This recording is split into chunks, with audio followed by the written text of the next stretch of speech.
April 11th, 2019 Planning Board comes to order. The secretary will call the roll. I'd be happy to. Good. Chair LaFaro, Here. Vice Chair Finnerty. Here. Got to get this right. Secretary is here. Board Member Zuccarelli. Present. Board Member Blaney. Present. Board Member Burke. Present. And Board Member Long is absent. Somewhere in Italy, I understand.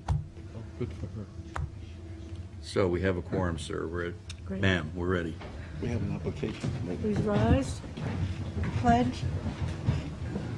I pledge allegiance to the flag of the United States of America and to the republic for which it stands, one nation, under God, indivisible, with liberty and justice for all. Hey, we're going to start with a work session. Oh, minutes, sorry. Any minutes? Yes, we do. Oh, wonderful. They We are. have the minutes of December 13th, 2018, and January 10th of this year. Motion? Motion. Motion by Dennis, second by Gloria. All in favor? Aye. Opposed? 6 in favor, 1 absent. We have the minutes. So we're going to close the afternoon public session and open the work session. And the first agenda item is the Lewis Road with our consultants.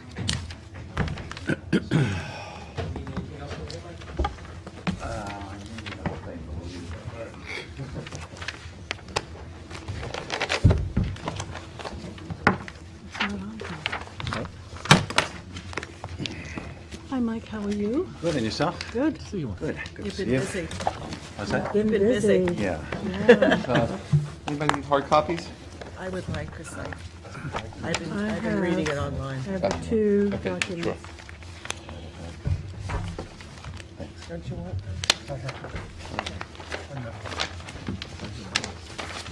You need them? It's going to be a test. Not sure which one I have. You? Maybe I've duplicates. Yeah.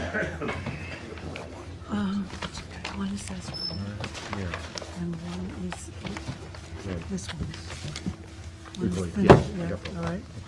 Because I think, so Mike, which of the documents, we're going to go over the discussion document? Yeah, we have, I think, 2 things to go through, 2 documents to go through today, and then I had some procedural stuff that I wanted to talk to you about that you had inquired about in terms of the Central Pine Barrens Commission. So beginning with the reports, we could start with what we're talking is an internal discussion document. I kind of changed it from review to discussion document, Kathleen's. And again, no intent to keep it, it's not going to stay here. Once it's a part of public record, it's part of the public record. Most of the changes are pretty well in Section 3, if we want to go all the way back there. And then Section 3 becomes the vast bulk of the report that goes to the applicant. You got a section? With the questions. With the questions, yes. It's Questions. Page 6. Page 6. Page 6. Page 6. It's funny And when it I- says internal discussion document draft, Yeah. And the section 3 says technical commentary. secret record. I don't have that. Oh, you got the right, Did the other one. It's page 6. This is the one I just got. there's 2 of them. Anyone? The one that says discussion on Let me top. see if I got it. Hold on. It says discussion. You want these? He needs.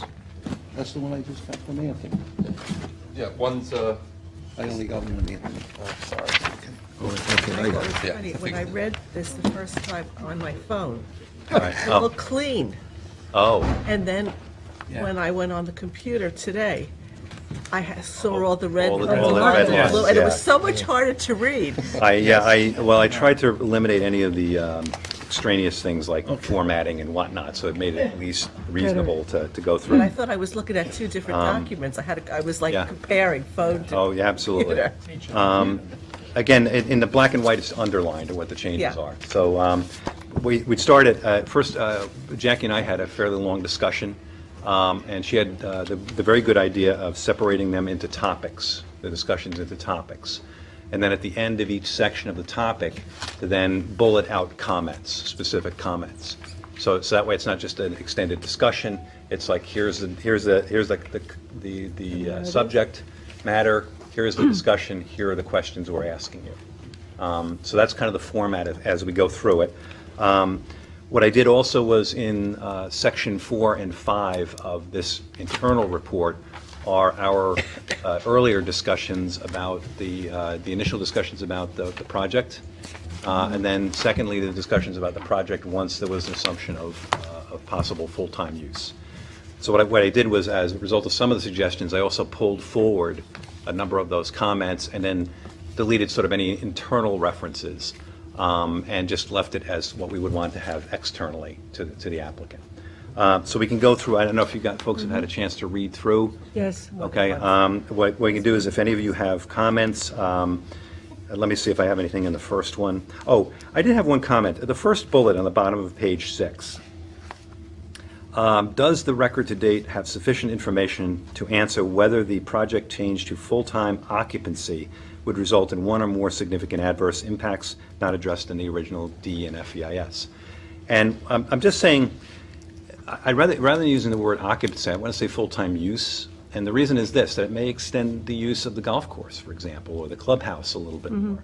So it's not, to me, when I was thinking about it, it's not just a matter of occupancy, it's a matter of use. Yeah. Because there are things other than the units being involved. I think If that's the a- house is a full-time, then those other amenities may be more May than be used more. seasonal. Yeah, so what I was going to do, instead of saying occupancy, I was going to use the word use Yeah. in that location, just for that purpose.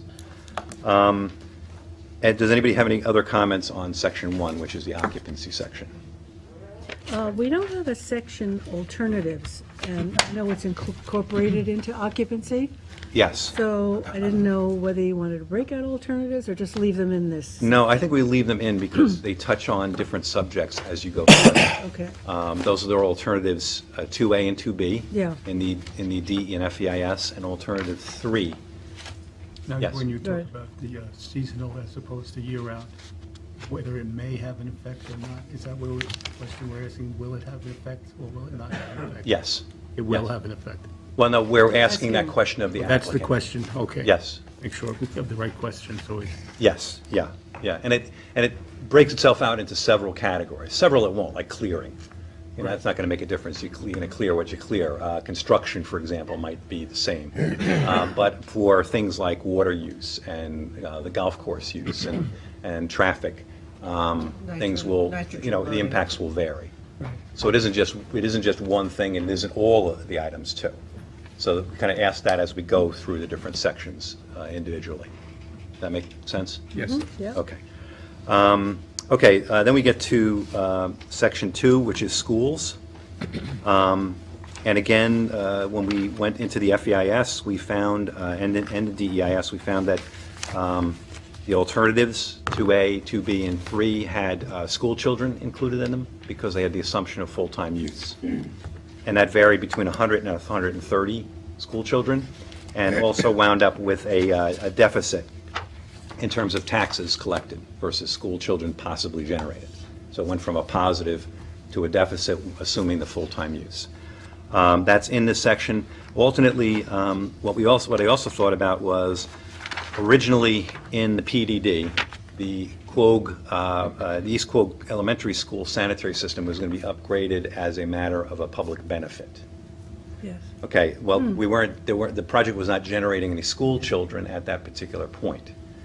So I'm asking the same question now of the sanitary system upgrade based on the fact that there will be extra children going there. So now does this convert itself to a mitigation for a possible impact for the project too? So if you look on page 8, that first paragraph pretty much discusses that possible change. And so we'd like them to analyze that. But wouldn't that constitute an off-site improvement, which it was my understanding our board cannot invoke? Well, again, it's an indirect impact, and so that's why I ask it as a question. What is that impact? And secondly, if there is an impact, would it be suitable to provide mitigation? Let's, Well, I can see if the density of the project exceeded the anticipated zoning. However, we have a situation, there's an assumption with our underlying zoning that the infrastructure which includes roads, schools, whatever, is sufficient to accommodate the density that has been zoned. So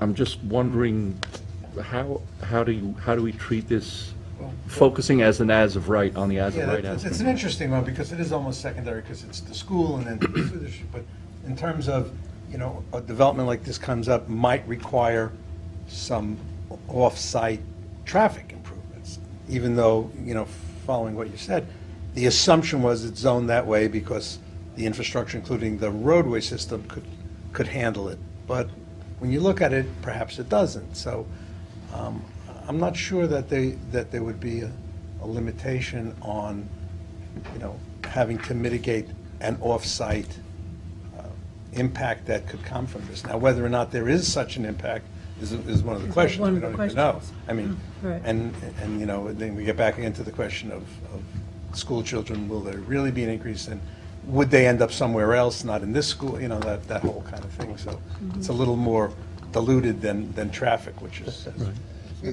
And I'm just asking this question because I understand what you're saying. This is the discussion.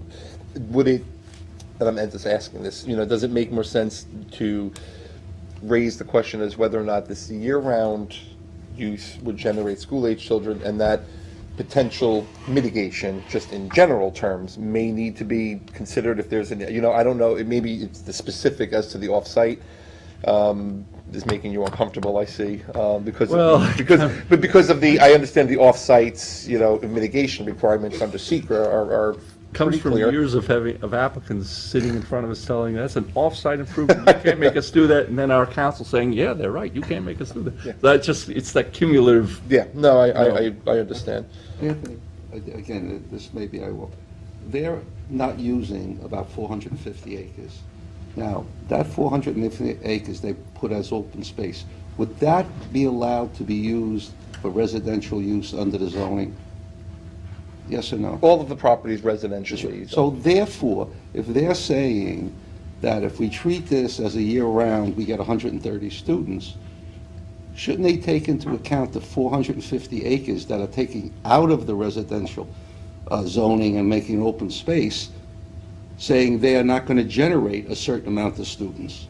No, that density is transferred down here. It is? Yeah. Oh, That's yeah. what I wanted to know. Yeah, that density was 118 is- Transferred down to the Carlotto, 118. the, Okay. well, not, it's all Discovery, but all that land from the north and all the way to the east is all I mean, they could build 118 houses on Because they gave up- yeah. on 5-acre lots. Right. 5 acres. No, I know that, I just wanted to make sure, in the calculation, I'm talking about the calculations, that's taken care of. Yeah, and if you look Okay. at alternatives 2A and 2B, and I think even 3, they're basically large-size, full-size lots on 5-acre all lots, yeah. 3 properties. Okay. That's a part of the Right. alternatives. So they're spread out over all 3 properties as opposed to the proposed action of the PDD and this action where it's clustered down on the South Hills property. And that's where you get the Yeah, 60. I just wanted to make sure that. So the answer, I guess, is yes, right? That's our It's taken care of. consensus answer. Yeah. So I guess, my point is, I feel better to ask the question and let the applicant, provide their answer, and then we take it from there. But it is a question, I think, that's worth asking. Okay, then we get into the SONIER modeling. That pretty much remains as before. We've asked in there for, again, consideration of potential full-time use of the facilities and how that would change the inputs. And we've also asked for tabular information side by side so we can compare to the seasonal PRD. It's somewhat logic that, like a golf course is not going to be used in the winter. Yeah, but there may be, my thought with using the idea of use is maybe the season would be a little extended because you'd have the residents there full-time. Whereas with the seasonal use, you might cut it off. The answer may be no. So let's, see what the answer is that we get from the applicant. But that was one of the ones in my mind that was not clear. Right. So I figured, okay, worth asking in that case, if it's not clear. Good. Then we get to the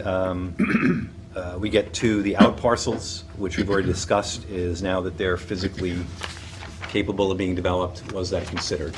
And is that an additional impact? On the sewage treatment plant, Well, on the out sorry. parcels, Yes. we what the growth-inducing aspect is something that we want to ask about, right? Right, and that's the last question. Is this a growth-inducing aspect of the project?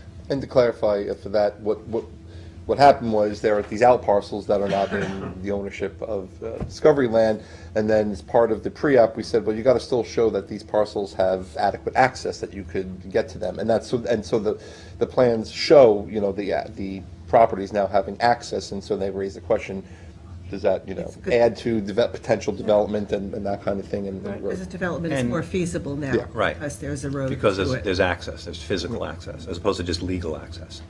But, and also what happens, what you'll find in this too is, you know, the applicant did provide a list of ownership, and some of the, you know, parcels are obviously substandard, some of them are owned by entities which would never develop them. And so there's going to be kind of a mixed answer there. Some of them are, in fact, I think, developable, or would be developable. So there's going to be, that doesn't say, oh, there's, you know, 15 out parcels, all of them will be developed. There's an answer somewhere in between, I think that the applicant's going to come up with. But let's let them answer that question.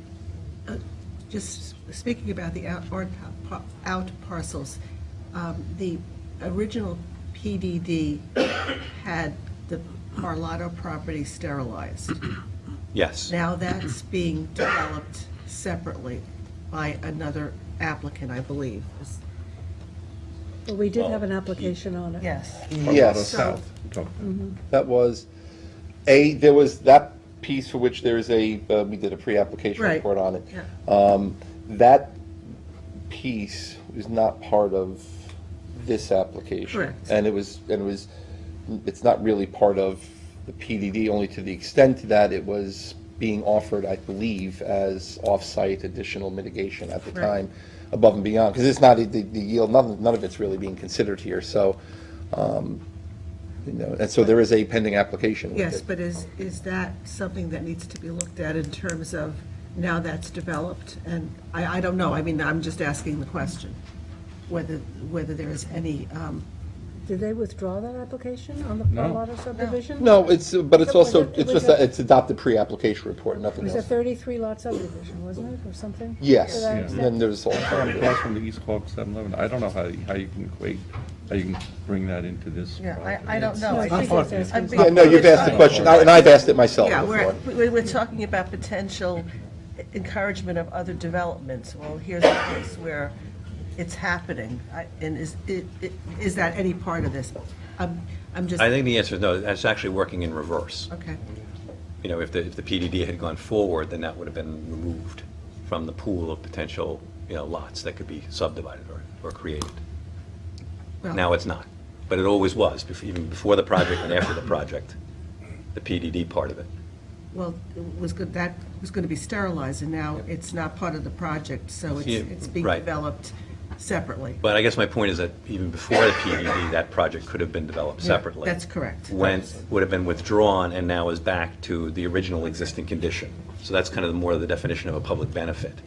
So it's not involved in this application. Right. Okay. The sewage treatment plant, we went to a specific question as to whether or not the system has been accepted by the Department of Health Services. As of, I believe it was the FEIS, the engineers for that system were in discussions with the Department of Health Services, the system that was specified in the FEIS. So the answer to, you know, has that progressed, and otherwise. We've also, again, asked for whether or not there would be a change as a result of the full-time use of the property in that sewage treatment plant, capacity or otherwise. And I still left in the question about peak flows, because the same thing, you're going to get, you know, you're going to have peak flows and lesser flows, so I think we leave that question in. Yeah, because I think that's a valid question, if it's going to be seasonal, and it's less valid if it's going to be year-round. Well, again, it kind of goes, in some ways, you're better off with a year-round sewage treatment plant because you have steadier flows. You might get seasonal peaks because all of these sewage treatment plants require a base flow, Yeah, Yeah. no, you know? So that actually might be, I want to say something of a benefit, but you might have to have more capacity. You know what I mean? So that's kind of what I'm we're getting looking- at in asking this We're question. looking for that analysis. Yeah. Yeah. Well, I think that a lot of the year-round is still weekend year-round, so it still provides that. Yeah, that good peakiness that flow. kinda Yeah, goes That's through. kind of where I was going. Okay. But the sewage treatment plant, that's to be investigated. You haven't made any decisions about whether you're going to go in that direction of a plant as opposed to individual. Oh, it's, Yes. No, it's it gonna be is. STP. Yeah, it's going to be a sewage treatment Sewage plant. And that's coming down from. That's proposed by the applicant, Suffolk County. and, well, it's being proposed by the applicant. But It'll have to be approved by Suffolk County. It'll be though. approved by the health They department. can't even apply for that plant until we're finished with secret. I would imagine. Yes. Yeah.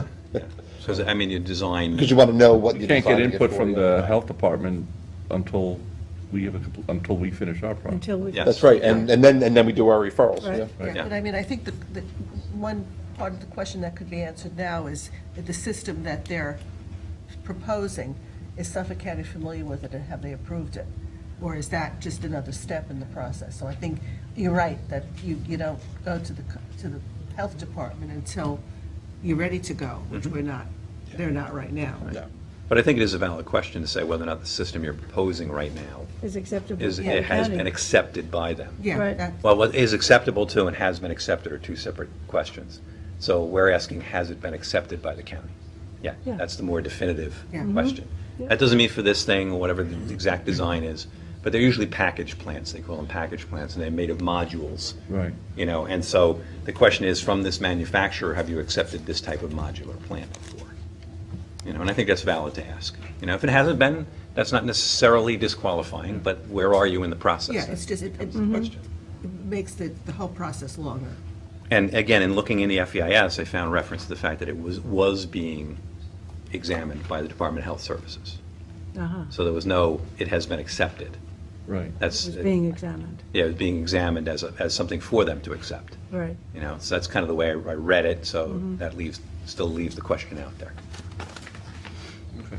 Suffolk County Water, again, you know, the full-time use calculations are, you know, does that change? Does it alter any of the equations in terms of consumption? And then ultimately, too, particularly, they're kind of a little, the record's been iffy, and Anthony, maybe you can correct me on this, but I've never seen anything that said where the Water Authority specifically said, gee, yeah, we're going to put in another well for potable water, or gee, we're not. I've seen that where they say they're not for They're not. irrigation, but Right. potable water. is I another haven't, story. I mean, we could certainly confirm, and Right. Well, I'm that's sure a the good applicant's question. listening and is probably So going to that's the answer that. question. Yeah. Now, the other thing, too, is I've asked whether or not there's been any consultations with the Suffolk County Water Authority since the project, the PDD in particular. Then we go to contamination. We talk a little bit about the Parlato piece. And in the EIS, in Appendix E-3, that's actually all the E appendices, the applicant did environmental assessment Phase 1 for all of the properties, and there was a little bit more work done on some of the stuff, on some of the piles and extraneous material on the southern property. But the Parlato property ended with an EAS 1 and talks about the notion of, obviously at that point, everything's going to be clustered down, the Parlato piece would not be developed. But it does say in their ESA that if it was to be used for residential purposes and not preserved, that they should go to an ESA 2, Phase 2, which is sampling, because it was an agricultural use. Right. And then secondly, in the alternatives analysis, 2A, 2B, and 3, all lots are placed on that property individually. So if we're going back to look at full-time and we're considering those alternatives in their full-time use, I asked the question, should we go forward and do a Phase 2? Yes, true. But then I'd ask a further question, which is, this is at the top of page 11, which is, what form of ownership will the Parlato property have if the PRD footprint is implemented? So right now, PRD is condensed down, Parlato is not being developed, which may be its highest and best use, you never know. It's proposed for preservation. But who is going to own that when you get done? And the reason I ask that is that whoever owns the property or owns any contamination that might be on it. So I don't know if it's going to be owned by the corporation, the Discovery Corporation, and the applicant. Is it going to be put into a third party? Is it going to go to a not-for-profit, a local not-for-profit? Who is going to go to the town? Right. So I'd like to know what that level of ownership is, and particularly if it's going to go to the town. Because at that point, if you get the property, you get everything that goes with the property. But I don't know. There's no indication that I've seen of how that property will be owned. So we put that in there as a question. What'll be the form of ownership when that occurs? Preservation or development, either way. Who's going to own it?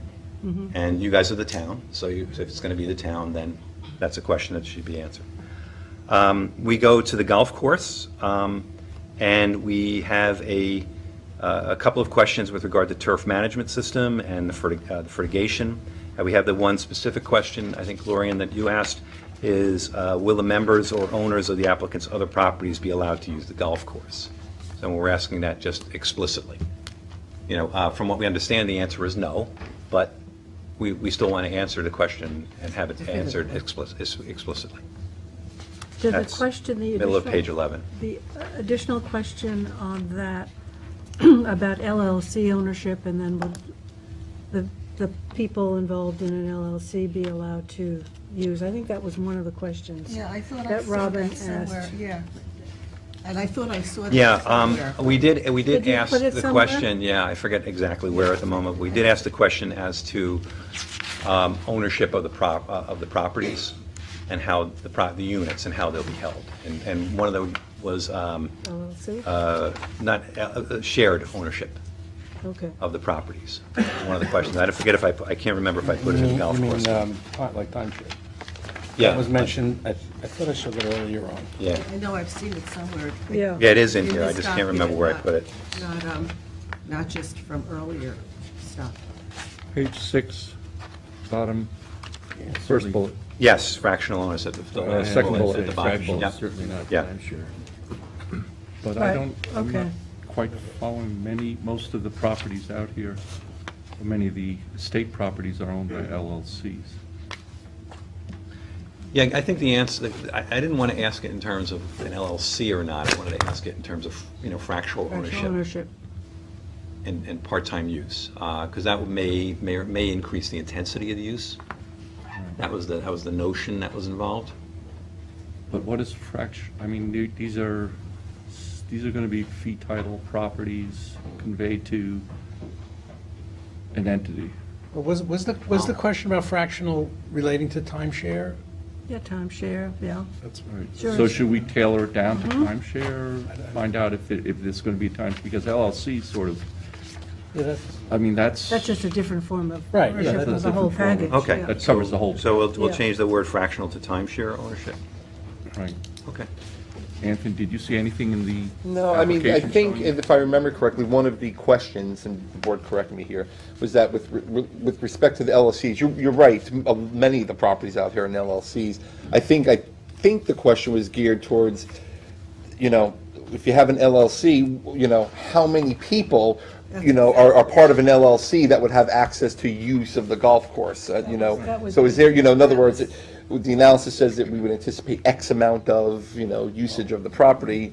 If someone owns a piece of property and there are two people in the LLC, a married couple, and another one that has, 10 people. Right, that was the I think that's, if I remember correctly, that's But what. that could conceivably impact every lot residential lot we That's right. create. Yeah. Yeah, I understand. I'm just saying, I believe that's what was generated that We have to ask a question. question about that, right? Kathleen, do you know, is there a limitation for the number of partners in an LLC? I thought there was. I can't answer that as I sit here. I thought it was 33 or Now, 35. Sub S, I believe now Well, it's that's been still a- 75, Oh, is it 75? but that's Sub S Corp. That was Yeah, I mean, increased. that's still exponentially a major number. change. Well, yeah, but If you have it's not, 33. it's not 118. Well, but if it's 33 at 118 Yeah, I know. lots, now Times you're talking 118. about an exponentially larger number. Again, we asked the question, maybe we put in timeshare or other fractional ownership. Right. Yeah, See okay. what answer we Good. got. Okay. Good. But I don't know if LLCs are fractional. Okay, I think we're I don't think it in- is. Well, as part of the question, I'm trying to think if this is what we're getting at, that would each unit thereby be limited to having one membership in the club or something like that? Whereas if you own the unit gets one membership. Well, it was geared, that the way it was presented, and is that it would be, the owners of the units and their guests. Yeah, and there was, early on, documentation talked about a resident manager keeping track at a gatehouse of who comes and leaves, and Yeah. how often each one of those houses was going to be used. So I think that kind of monitoring led us to question exactly how these units were going to be used, even if it was truly seasonal. That's where these questions originally came from. The golf course is, by the very nature of how it operates, is going to have management, a lot of management there. I mean, the golf course is open, there's a golf pro, there's groundspeople, there's Yeah, running but things. this description was for the houses and the people, because Right, how much use they would be how much allowed. they were only allowed Is so there many something like in days. the EGD document that? Again, I Goes have to not this? researched it Yeah. for that Okay. purpose. But I think that, when I read that. That was and I the- think the and that genesis. was what Robin read as well. I think that's the genesis for some of these For the questions. question, okay. Yeah. Okay. Now we're back to page 11 on the fertigation questions into, it kind of spills over into 12.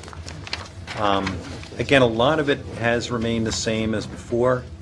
But again, I've specifically asked that we make sure that the above items, any changes to the sonar inputs as a result of any changes in the fertigation or the fertigation discussion would be explicitly tracked and explained as we provide in that section, and that there would be a sort of a detailed narrative from the bulleted items should be provided. So that way, again, I just want to be able to track all of this through the record. When they answer the questions, how did it affect this, which then affects the model, which affects the outcome. So that way we can always trace things through where they came from. Workforce housing is pretty much the same. I just specifically put in there on the third bullet on the top of page 13 that, of course, these units would be presumed for full-time use. Right? Then we get to the clubhouse, and basically it's, again, the same set of questions. It was broken into several locations now. Does that have an effect? We talk about the underground parking. Is there an alternative to the underground parking? We ask for a discussion of the 10 workforce housing units that are supposed to be in the second stories of at least one of those units and one of those clubhouses. And then we also ask whether or not the change in configuration has affected any of their hazardous materials plans. They have hazardous materials plans for the golf course, and usually in a parking lot you also have a hazardous materials plan for oil spills, air conditioning fluid spills. You can usually have them for parking lots that are public too, but it's a little bit more of a concern when you're in an enclosed space, like an underground parking lot. I believe Robin brought up the idea of whether the underground parking would be needed, because now the golf course is homeowner only, and I didn't see Yeah, no, that specific. It says, we had to discuss and analyze the need for underground parking and Alternatives. potential parking of alternatives. Right. So we've asked that question specifically. Right. We established the depth to groundwater there Yeah, we think early it's- on. Yes, yeah. Right. Yeah, That's in the middle there's a of page little bit of Yeah, I guess- contradiction, but we'll get there. It's not just underground, but the amount of parking. Right, yeah. I'm not quite sure it exactly says that. Okay. Okay. That it's not just underground, but how much that is really needed now that it's Right. not, Yeah, now that it's a private golf So we'll put in course. for total and underground. So that'll basically be kind of an FAR type of. How much is now needed? Does it have to be underground, and if Right. not, where else does it go? Yeah. Good, okay.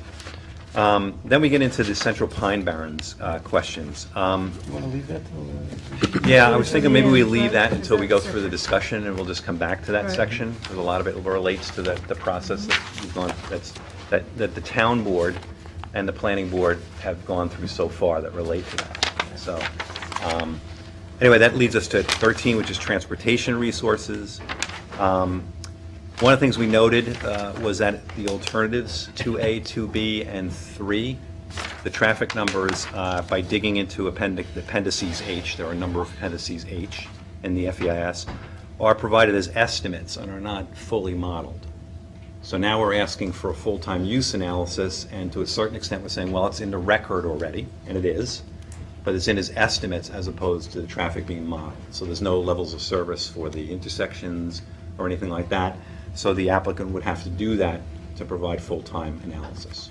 So that part of the record is not as complete as, say, school children was done, or the Sonier modeling was done. It's there, but they're estimates, and that's the literal word transferred out of there. So we added that into it. We said, okay, we went back and we looked there. And again, these may be worst-case estimates, but still they're estimates, and we'd like to see the side-by-side modeling to the seasonal use and the PRD, okay, and versus the full-time use in the PRD. And it was analyzed seasonally, full-time, but it was done through the PDD. So that was alternative 3. It was analyzed also as to be open to the public.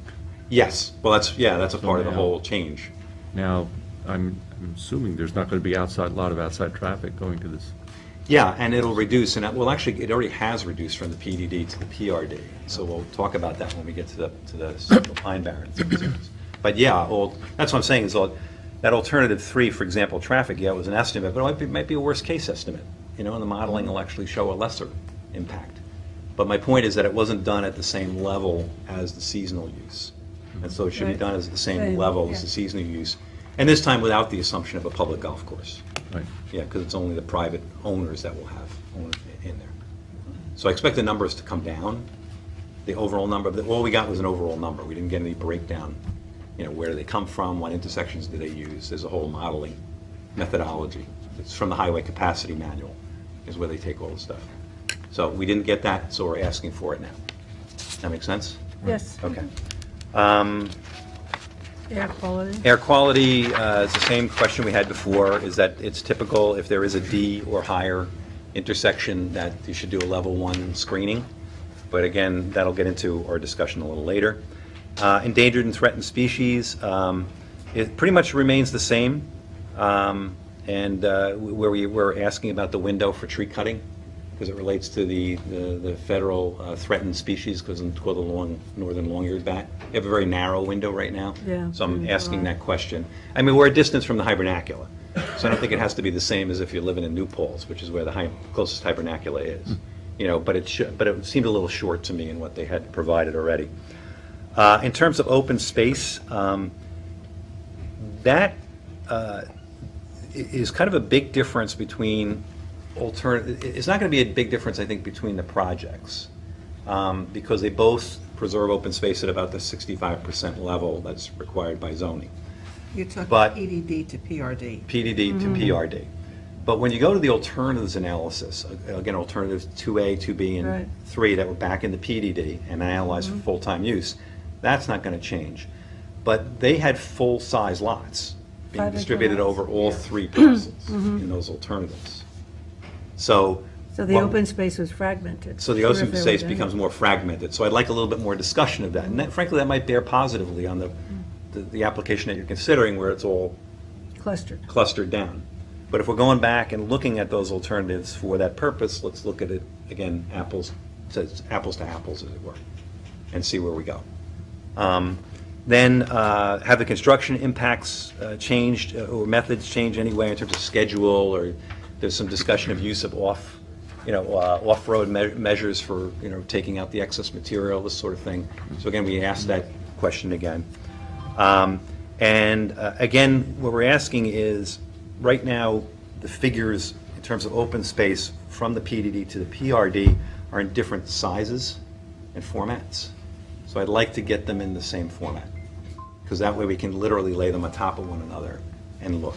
It just works a lot better than descriptive materials. They have the figures anyway. It's just a question of putting them in the same format. Can you give me an example? I'd have to Physical pull them size. all out. The physical I have size. full-size maps for a lot of the PRD properties. Right. When you go into the EIS, for example, there's a format figure 1.9 in the DEIS. that's 11 by 17. That's provided for the same thing. I don't have a matching 11 by 17 for the PRD. And I'd like, again, we could go through and spend hours and hours, trying to do the scales and make it happen. We could do that. It'd just be much easier if they're all at the same scale. And you can literally lay them on top of one another, old-fashioned, Yeah. digital, whatever, light It's easier table. for them. Flashlight behind. It's easier for them, easier for us. Well, I have a light table in the old Light days. tables. Remember, Oh, we used light You tables. really got the tank. Light tables. Light table. They never go out. So now we have digital light tables. We Oh, just my gosh. Overlay them. So that was the question there. And then we move into the planning board seasonal commentary, which has not changed. That's section 4. That was basically our discussions in February. And you incorporated some of those key points into 3.0. Yes, I moved Yeah. 3 or 4 of them out that hadn't been moved out. Right. And then section 5, let me see if I had made any I don't changes. see any. I think, I don't yeah, think so. no, there are no major No. changes there. So other than the Central Pine Barrens Commission information, that's what happened. And now, in the external report, which is what I had, 08 is the bottom number. If you look all the way at the bottom, Way at the bottom, a little. right-hand corner, in little numbers, In the mouse print. in the mouse Yes. print, yes, yeah. Took me a while to. Oh, 07, I see, 07. 07 is internal, 08 is Right. external, okay? Right. Basically, what we did was we took chapter 3, as we just discussed Right. here, and we made it into chapter 2 here, and with some introductory remarks in chapter 1, and that's the report. Right. And if you want to, we can go through that. If not, I can move to the Pine Barrens. It's the same essentially thing. the same. We're going to make some minor changes, as we've discussed Yeah, today. but they For the pretty minor. discussion here, and Dave, you had some Right. suggestions. But if you don't mind, then maybe we'll move over to that. The Pine Barrens. The Pine Barrens, okay. From what I understand, there's been a lot of heat and noise.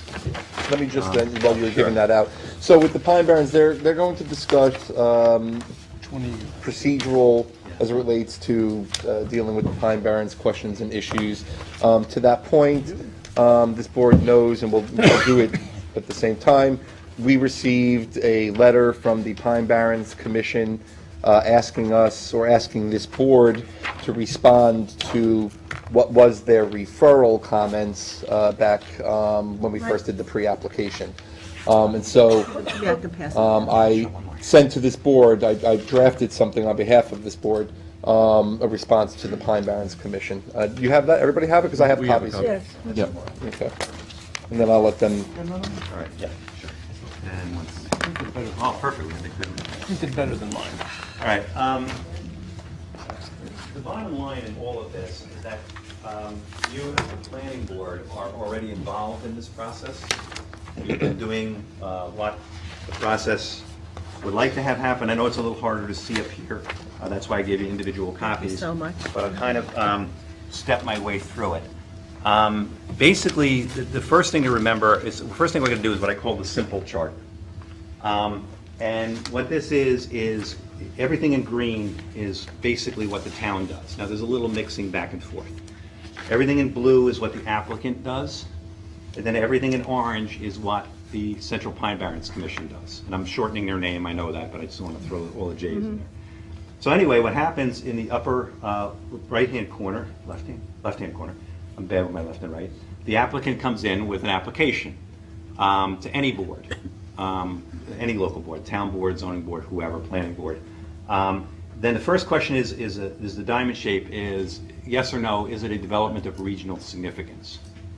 And the thing to understand about the Pine Barrens Commission regulations that kind of relates to you is Section 4 is the process, and Section 5 is the standards.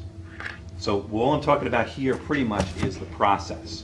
The standards fit in. So the applicant comes in, is it a development of regional significance? If the answer is yes, it goes down and into the orange box. So who determines that? The applicant? Okay, it is a very specific definition in the regulations. And if you'll, when I get to the more complex version, I'll show you how it works. It worked for the town, for example, the town board, and how it would work for you guys. The bottom line answer is that it is the applicant and the local board, but ultimately can also be the commission itself, all three of those. But there's a very specific definition, which we'll get into in the more complex version. Because when I go into the more complex version, you'll see why we did a simple version. So then the next question is it in a critical resource area? And again, if the answer is yes, it goes to the Central Pine Barrens. Now, Parlato is, but it was specifically designated as being preserved. Well, yeah, let me just read, just kind of just say one thing. It was, is the project considered development within Right, the critical right, resource yeah, area? okay. That's the criteria that the Pine Barrens uses. Does it, and they have a definition, development. Does it meet the definition of development within the critical resource area? Then it goes directly to them. Now, the next diamond over, the third one, is does it meet the standards in Chapter 5? Has it met the standards in the guidance? Excuse me. If the answer is yes, then it continues in a local process. If the answer is, we don't think so right now, the regulations are very specific and I would say almost insistent that you immediately notify the applicant and you notify the commission, and then the applicant has a chance to revise their project to comply. So there's something of a loop down at the bottom here. We go from that last box back to the applicant, and if the applicant decides that they can modify their project and that it would then comply, it comes back into the planning board for a demonstration of that compliance. And again, if you agree, you go through the normal process and you come out. If you can't agree on that, the applicant is then capable of going back to the commission for a hardship waiver. So that, but this is a loop in here and deliberately established as a loop. And you'll notice it's dominantly green. And the idea is it's meant to be, on most projects, a local process. You go through it locally. Okay, so now where were we and where are we? Okay, so let's start with the town. This is the PDD process, right? This is the PDD process. And again, it's not your process, I understand that, but I thought it would be illustrative, like you could see how it goes. And you can see it's a lot, it gets a little bit more complex. Same thing, green is the town, okay, blue is the applicant, and orange is going out to the, is going out to the commission, okay, or having something pulled into the commission, let's say. Applicant comes in and we have that same first step. Are they or are they not a development of regional significance? Initially, the town said, no, they're not, and so it remains a local process. If it's yes, it goes over to the commission, right? So the town made the determination that it was based on... At least initially. Based on applicant's guidelines submission. from the commission? Based What is on that the based on? definition from the commission and the applicant's representation of the project. Okay. Okay. So now, the applicant comes forward and then makes a demonstration as to whether or not it meets the guidelines. That's the blue box I'm pointing to right here. Does it or does it not meet the guidelines of the comprehensive land use plan? You still have to meet those guidelines. You're just doing it as a local process to begin with, okay? Then it moves off to the right, and we go through and additional information. I'm sorry, is this the... From planning board. Oh, that's the planning board one. Sorry, let's go to the first one. Sorry about that. Let's go to the next one. He's got in the wrong order. You, if you look... There's one, in the upper left-hand corner, one says town board. Yeah, that's the town. Oh, board. Southampton Planning Board. Okay, I'm looking I'm at sorry? Look In at the it. town board? Yeah, that's the one we're talking about. That's what we're talking about. I got both of them, yeah. So we're doing planning First board. one. Yep. We're doing the town board process. Town right? board first. Gotcha, Okay. gotcha. So basically, the answer was no in there, and then you went down, and the applicant goes to the town. So let's call that, now you enter the secret process, right? And you do the draft environmental impact statement, and part of the DEIS is a table saying, do we or do we not comply with the guidelines for the comprehensive land use plan? So the local board is actually doing that analysis right now, and not the commission itself, because it's not a development of regional significance. Then you go down to the next green box below, and you go through that same looping process that we discussed, is that the regulations are pretty insistent that you immediately notify the applicant, and then the applicant has a chance to revise its plan to comply. So in this case, it went down to that box, and then it went over again to the left, to the blue box, and what happens is now the applicant revises their plan, and in this case, for the case of simplicity, we're saying they do the FEIS at this point. Okay, they had the DEIS, gee, we need some changes, there's some discussion going on, there's your process going on as well. In doing the FEIS, they also come up with a table in there that says here is how we comply with the land use plan, for the comprehensive land use plan, and the standards. And then we wind up going over to the town board, which basically winds up confirming it and going through the secret process. But in that process, at this point, the commission comes back, because the commission was in fact an involved agency under SECRA, not an interested agency, it was an involved agency. So they come back actually with a statement that they have determined that it is in fact a development of regional significance based on the traffic. That part of the definition is that the traffic levels of service have declined either 2 levels of service or have become worse than a D. And so what happened was, in this case, there were 2 intersections that declined to a D, and we went back and we looked, sure enough, in the FEIS, and we actually had that question earlier. That was the thing that kind of flagged it for us. So then what happened was the applicant said, okay, well, what we'll do is, after the secret process, we need to make application to the commission as a development of regional significance. It's in their response in FEIS section 3.2.3, and we'll get into that in the comments in just a minute in the report. So the town finishes its secret process with the commission saying we're going to do a direct review of the project, and then the town board subsequently accepts the secret analysis but declines the zoning change.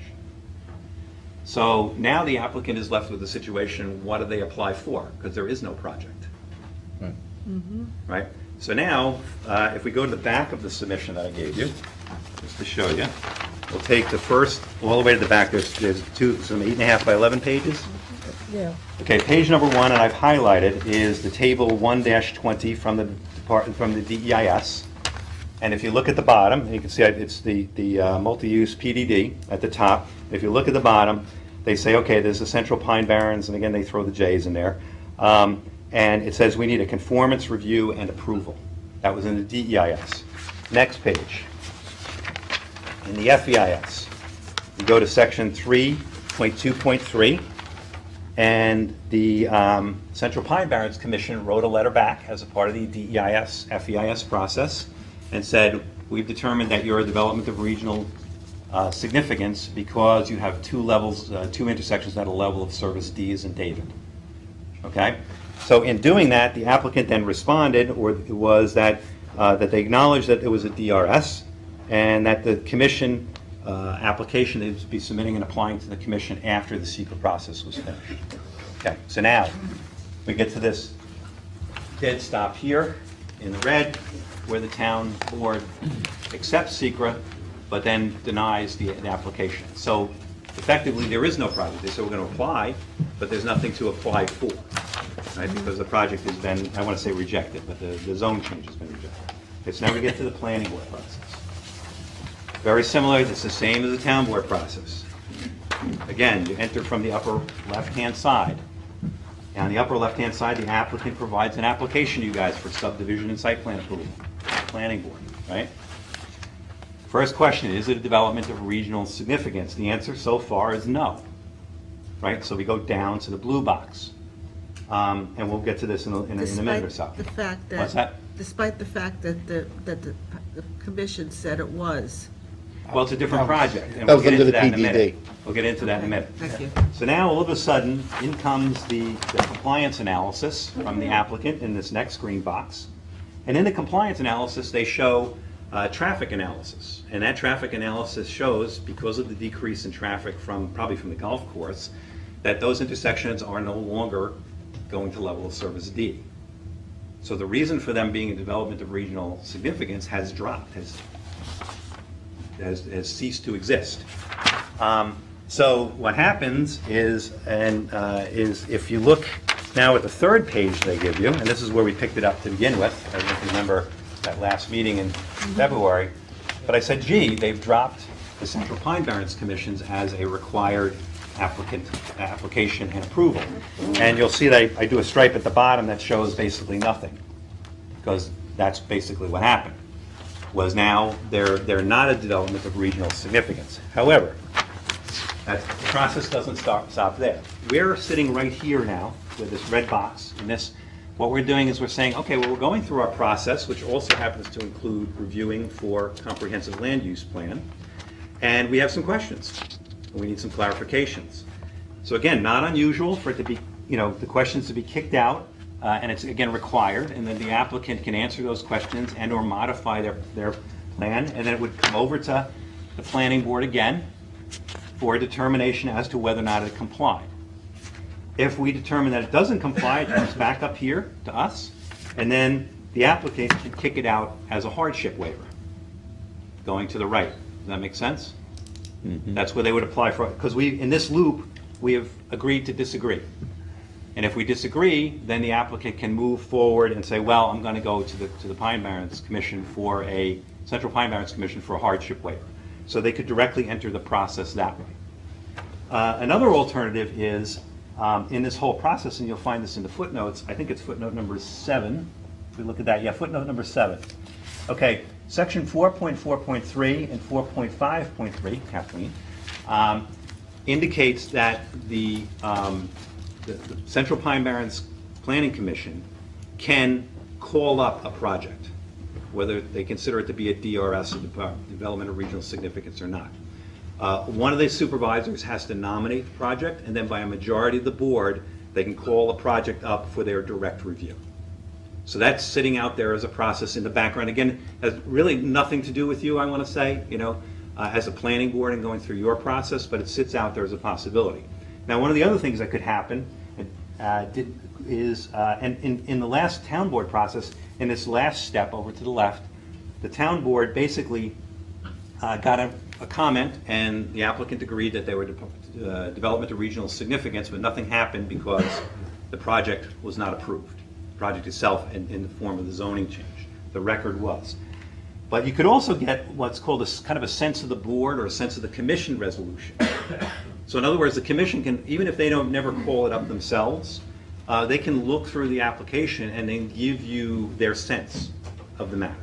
So basically right now, you're sort of in this process up here where you're going through your process, and as a part of your process, just like you did with the town board did, an involved agency and possible future approval is the Central Pine Barrens Commission. So you've asked them to comment, they've commented, and we're in the process of getting more information to get responses to their comments. Now, the responses are going to come from the applicant, and we're sort of like the conduit for that, for those responses to go to them. And then they can make their own decisions too. In other words, they're not without, if they want to step in, and if the supervisor nominates it and there's a majority of the vote of the board, they can do so, if that's what they'd like to do. Is that So- the meaning of assert jurisdiction? Yeah, sir, I guess Yeah. another way to put it. Yeah, would be assert jurisdiction is another thing. Yeah, they're basically saying, hey, we're pulling it into our direct review. You're actually doing the review right now. So I guess my bottom line is, number one, this is dominantly a local process.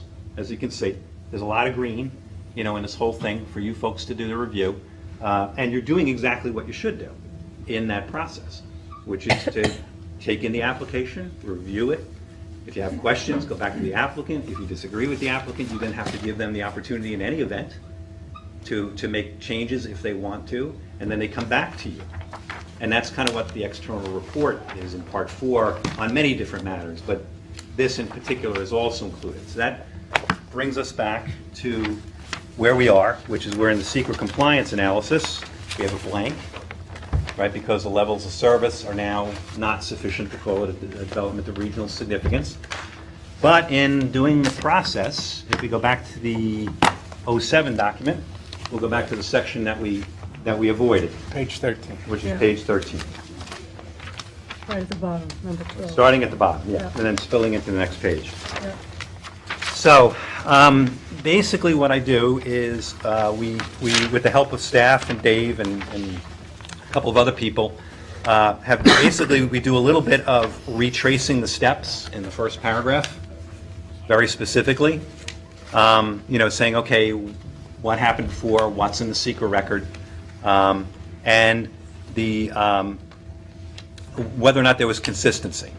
And then I finish with the statement, if a development of regional significance is determined to occur, because you can do that. Still, you could look at it and say, well, we disagree with the traffic. Maybe with the full time, it comes up to a D. Roman numeral, which do you want? Page, I'm on page 14. 14. Top of 14? Top of 14 is a very long paragraph there. And I go through the citation in the page that I just gave you. If you look 4 things down in the FEIS, section 3.2.3 states, the applicant will prepare an application for development regional significance to the CPB Commission. Right? That's that piece of paper that I handed you guys. That was the FEIS.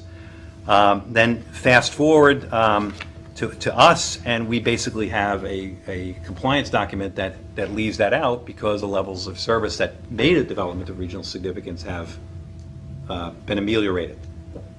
Again, there's less traffic than the original PDD because of the lesser membership. So what we're left with is we can either determine that it's a development of regional significance, but interestingly enough, you're not going to get enough lots. It's 200 individual lots. So that's not a the trigger. standard. The threshold. There's several threshold. criteria, there's about half. One of them is the traffic, which we've discussed. But golf, a lot of it goes to commercial uses, which is not an option here. But the golf courses are never mentioned in the definition. So, yeah. So it's silent on the matter. That's as far as I can go. So what that leaves you with is you could develop, say it's a DRS. Let's say the traffic, once we go through the full-time use, pops up to D again. Okay, well now you're saying it's development of regional significance. It could go there.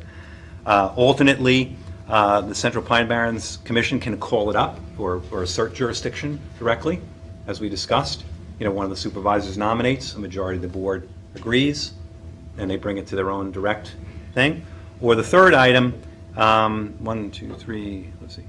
If changes are made that bring it up to also that level of being a DRS, okay, a development of regional significance. Well, cutting to the chase here, what if they think it's a development of regional significance?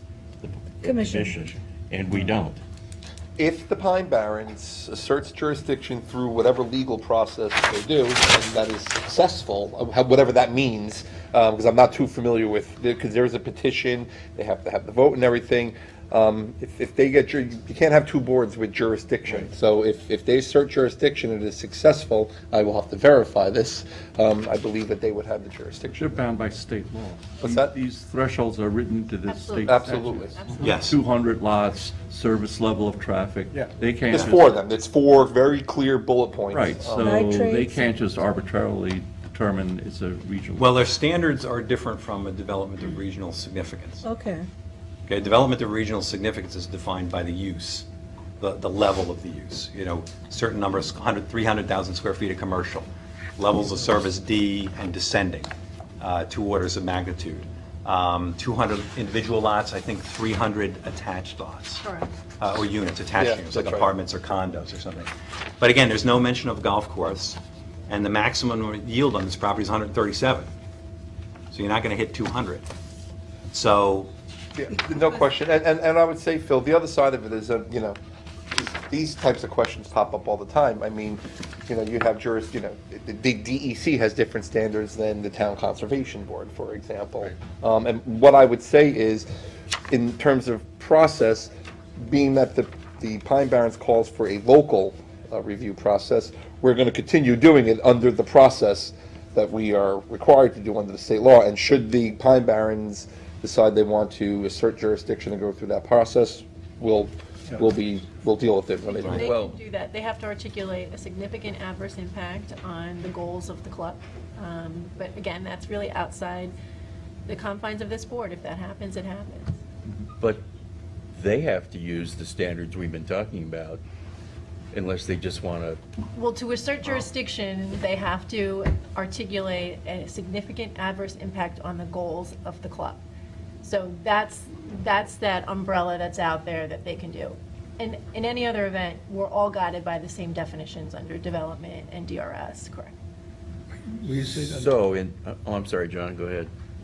No, I'm saying the goals of the club, is that what I heard you say? The comprehensive land use plan. CLUP. CLUP. No, CLUP, yeah. They say in Belgium. The CLUP. So, You have to ask these questions. You're Oh, no, approving a absolutely. club, and you Yeah. don't even know That's it. what happens when we talk in we have abbreviations. an inquiry, obviously, from the commission. So do we have to respond, or do we have the applicant respond to us and respond. The Pine Barrens submitted a letter to this board Right. requesting a response to the March 1, 2018 referral comments that they sent. And they asked, part of that was, can we get a response, please? And then the discussion on whether or not, or how, a discussion is the word they use, is how the project does or doesn't comply with the CLUP standards. And I've drafted, on behalf of this board, and you can make changes, that response that they requested. One of it was, we're in the middle of the process at this time, but we can't make those determinations or have that discussion about compliance until we've received all the information. Right, And we've asked additional information, and so we will do that. I've also pointed out in that letter, you'll see at the end, so everybody knows, everything's so in the open here, we acknowledged the determination previously that it was a development of regional significance, and upon completion of this process, should that determination be made again, well, then it's going to the Pine Barrens Commission. But does You this take place before secret? Or? No, it's after, because After. remember, the criteria in the case of the PDD was the transportation, and right now, they're showing that the transportation level of service is no longer at a D, and thus not a development of regional significance, and we're asking for additional information to take into account the year-round component of this project, and we'll see what those numbers look like then. But I would be hesitant to make any conclusions until, because we're asking a lot of questions until we get all that So the information. process then is that these questions go to the applicant provides responses. We then look at it and decide whether or not we're going to have a supplemental or not, and then we're still in secret. If, that's right, if the supplemental is required, then we're still in the secret process. If it's not, if this board doesn't require one, then, then we gotta push forward with the completeness. Well, then we gotta, finish, Then the involved agencies have to Well, report. and they yeah, are- because then we got to because we can't get to a complete application and refer to everybody until the secret is done. If the Right. supplemental is not required, well, then we're getting closer to the secret review process being concluded. If after the applicant submits information, this board decides with recommendations that an SEIS is necessary, then the secret process isn't completed yet, and we don't have a complete I application. understand. However, So the DRS determination is not made until after the secret is closed? I would say, yeah, in this particular case, just because we want to, We need that. either you are, unless you want to, unless you, that's why we hired the consultant to raise Well, the In questions. this circumstance, the questions you're asking speak directly to whether or not it's going to fall in that DRS because of the traffic. So in this particular situation, you're not ready yet. but what about the questions that they asked in their original March 1 letter? Well, we can get through that. In this, I have a series of questions in section, page 14 Right. and section 12, which is the Central Pine Barrens questions. Right. The first couple of questions are, what I've given you so far is my reading of the record, Dave's reading of the record, the staff's reading of the record. We don't know, we can't read the applicant's mind. So I'm asking questions I think I already have the answers to, but I want to ask them and I want to get the applicant's response, because then we will know. I don't want to, right now, I don't want to say I'm speculating because I'm reading the record, but on the other hand, I'm not the applicant. I think this is what happened. I think that's why there's a blank on the bottom of that table, on the third page that I showed you. But again, I'm not the applicant. So I'm asking very specifically in the first three questions, things that I think we've already provided answers for, but think is the operative word. The first goes to, hey, these intersections were a level service D. Has that changed? We think it has. I'd like a direct answer to that question. And it's not, I couldn't find it in their compliance analysis. So again, it may be assumed. Fine, I don't want it assumed, I want it You stated. want it showed. Um, And verified, and verified. Right.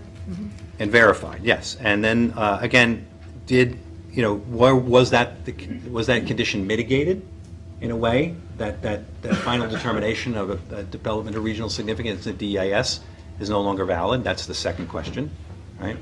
The third is the table question. Hey, the Central Pine Barrens Commission has been left off the table. Why? Then the third, we start going to, okay, the changes to the SONIR modeling are going to affect maybe some of this guidance in the standards results. So we'd like to see that reflected in your analysis. The next question is, we'd like to have the full-time use put, again, in a separate table for the guy. If there's changes, I want to see them separately, instead of mushing them together, because it makes it much harder to comb out, for us to comb out. There were Pine Barrens credits that were transferred in the process, so we're asking for them to consolidate that all in a single table. Let's get it all in a single table. And frankly, there is some DRS questions which relate to the use and the transfer of Pine Barrens credits from donating areas to receiving areas in that definition. So I want to see that. Yeah, here's another complication. Did they not withdraw the 30 Pine Barrens credits? That was part of the public benefit? Yeah, but there were also transfers of credits from the North Hills to the South Hills part. that have Pine not- Barrens credits? Yeah, that have Well, not. the that yeah, have the not- development. Or the development itself. potential. Development potential, yeah, So- which is, so but it's within their own property, they're moving, credits from a core area to a receiving area. Right, so you want to know if it's a receiving and ascending area, Yeah, and it also goes to this development of regional significance definition. right? There's a certain level of credits, if you're using a certain level of credits in a certain way, you're not a DRS. It's kind of in the negative in the definition. So there's another little complication there. So I'm trying to comb that out. By asking these questions, we comb out that answer. Then the third is to have the applicant respond point by point to the Central Pine Barrens Commission letter of March 21st, and that they should make any adjustments to their compliance analysis based on the full-time assumptions that we've made. Yeah, and to that point for this board, about the response, I'm glad you said it that way. First, that letter was referral comments from a pre-application. We don't respond to referral comments, but they didn't actually ask for response, but the questions they raised in there, additional information, clarification on issues, were directed at the applicant. I mean, that's how they worded that, because it's the applicant that has to provide that. So, the idea that we would, go through each of their points in their letter actually doesn't say it. The letter says the applicant's responsible for providing this information at such time as would be appropriate to do so. And again, you have some, level of analysis that you're going through and review right now in that whole process, because the commission has not asserted a direct jurisdiction. And so the regulations anticipate that the local approval authority will have, that determination to make until such time as they take authority. And even then, we have to discuss what the role is. Yeah. We haven't quite gotten there yet, so. So are we saying that the search for additional information that they sent in the March 1st letter need to be asked? Yes. Okay, I got it. And officially responded to, which is again a part of our document that's going external. Okay, And then, that kind of long way to getting to section 12. okay, I understand. And again, if you have any questions, Kathleen and Anthony, myself, Dave, we all sort of work collaboratively on these. And again, you can see the flow charts get pretty, not every twist and turn is even in these flow charts. Right, this is That's awesome. excellent. I thought visually it works better Yeah. to see it than to go through the dry toast of the regulations. You have to at some point, but it's a good point of beginning. Right. Understanding. So is 08 ready to go? Yes, with For the the applicant? changes that there was some minor changes. And Anthony, in terms of process, we were talking about maybe authorizing the staff to make minor edits with us and then release it. Okay, So so we I don't need an know. action on that? We do that by probably resolution. By resolution in the Because we can't do it during afternoon? Yeah, when we're Yes. done with the work. Yeah. Okay. And then is there a timetable for that? Or do we give them a timetable in terms No. of response? No. I don't think we have to. They're ready, I'm sure they're listening and ready to go.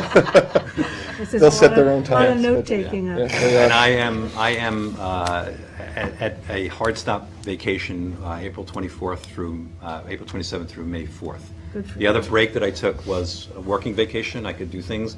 This one, the cell phone is going to be locked in a locker, and Good my for wife will you. not Should let me be. touch it for a week. Good for you. So, and nobody knows my wife's cell phone number, so I think I'll be okay. And- I have a basic process question.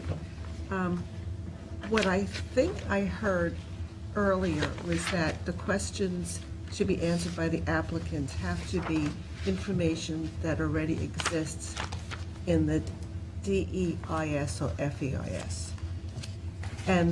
But when I've read through our questions, it appears that we're asking for new information. No. Am I reading this wrong? Yeah, no, I don't know, I mean, you know, you're in a little different process here, so I think almost by definition, we're gonna go beyond the DEIS and the FEIS, unless we determine, no, we've got everything we need, but, Right. so, That's not what we're. yeah, and the involved in. project is a little different, as we know, so, no, the questions may go outside that, some of it is clear. Some of it questions are, does that still carry over from the previous application? But others are, well, now that you changed the project, how about X, Y, Z? So this is sort of like a supplemental EIS mini.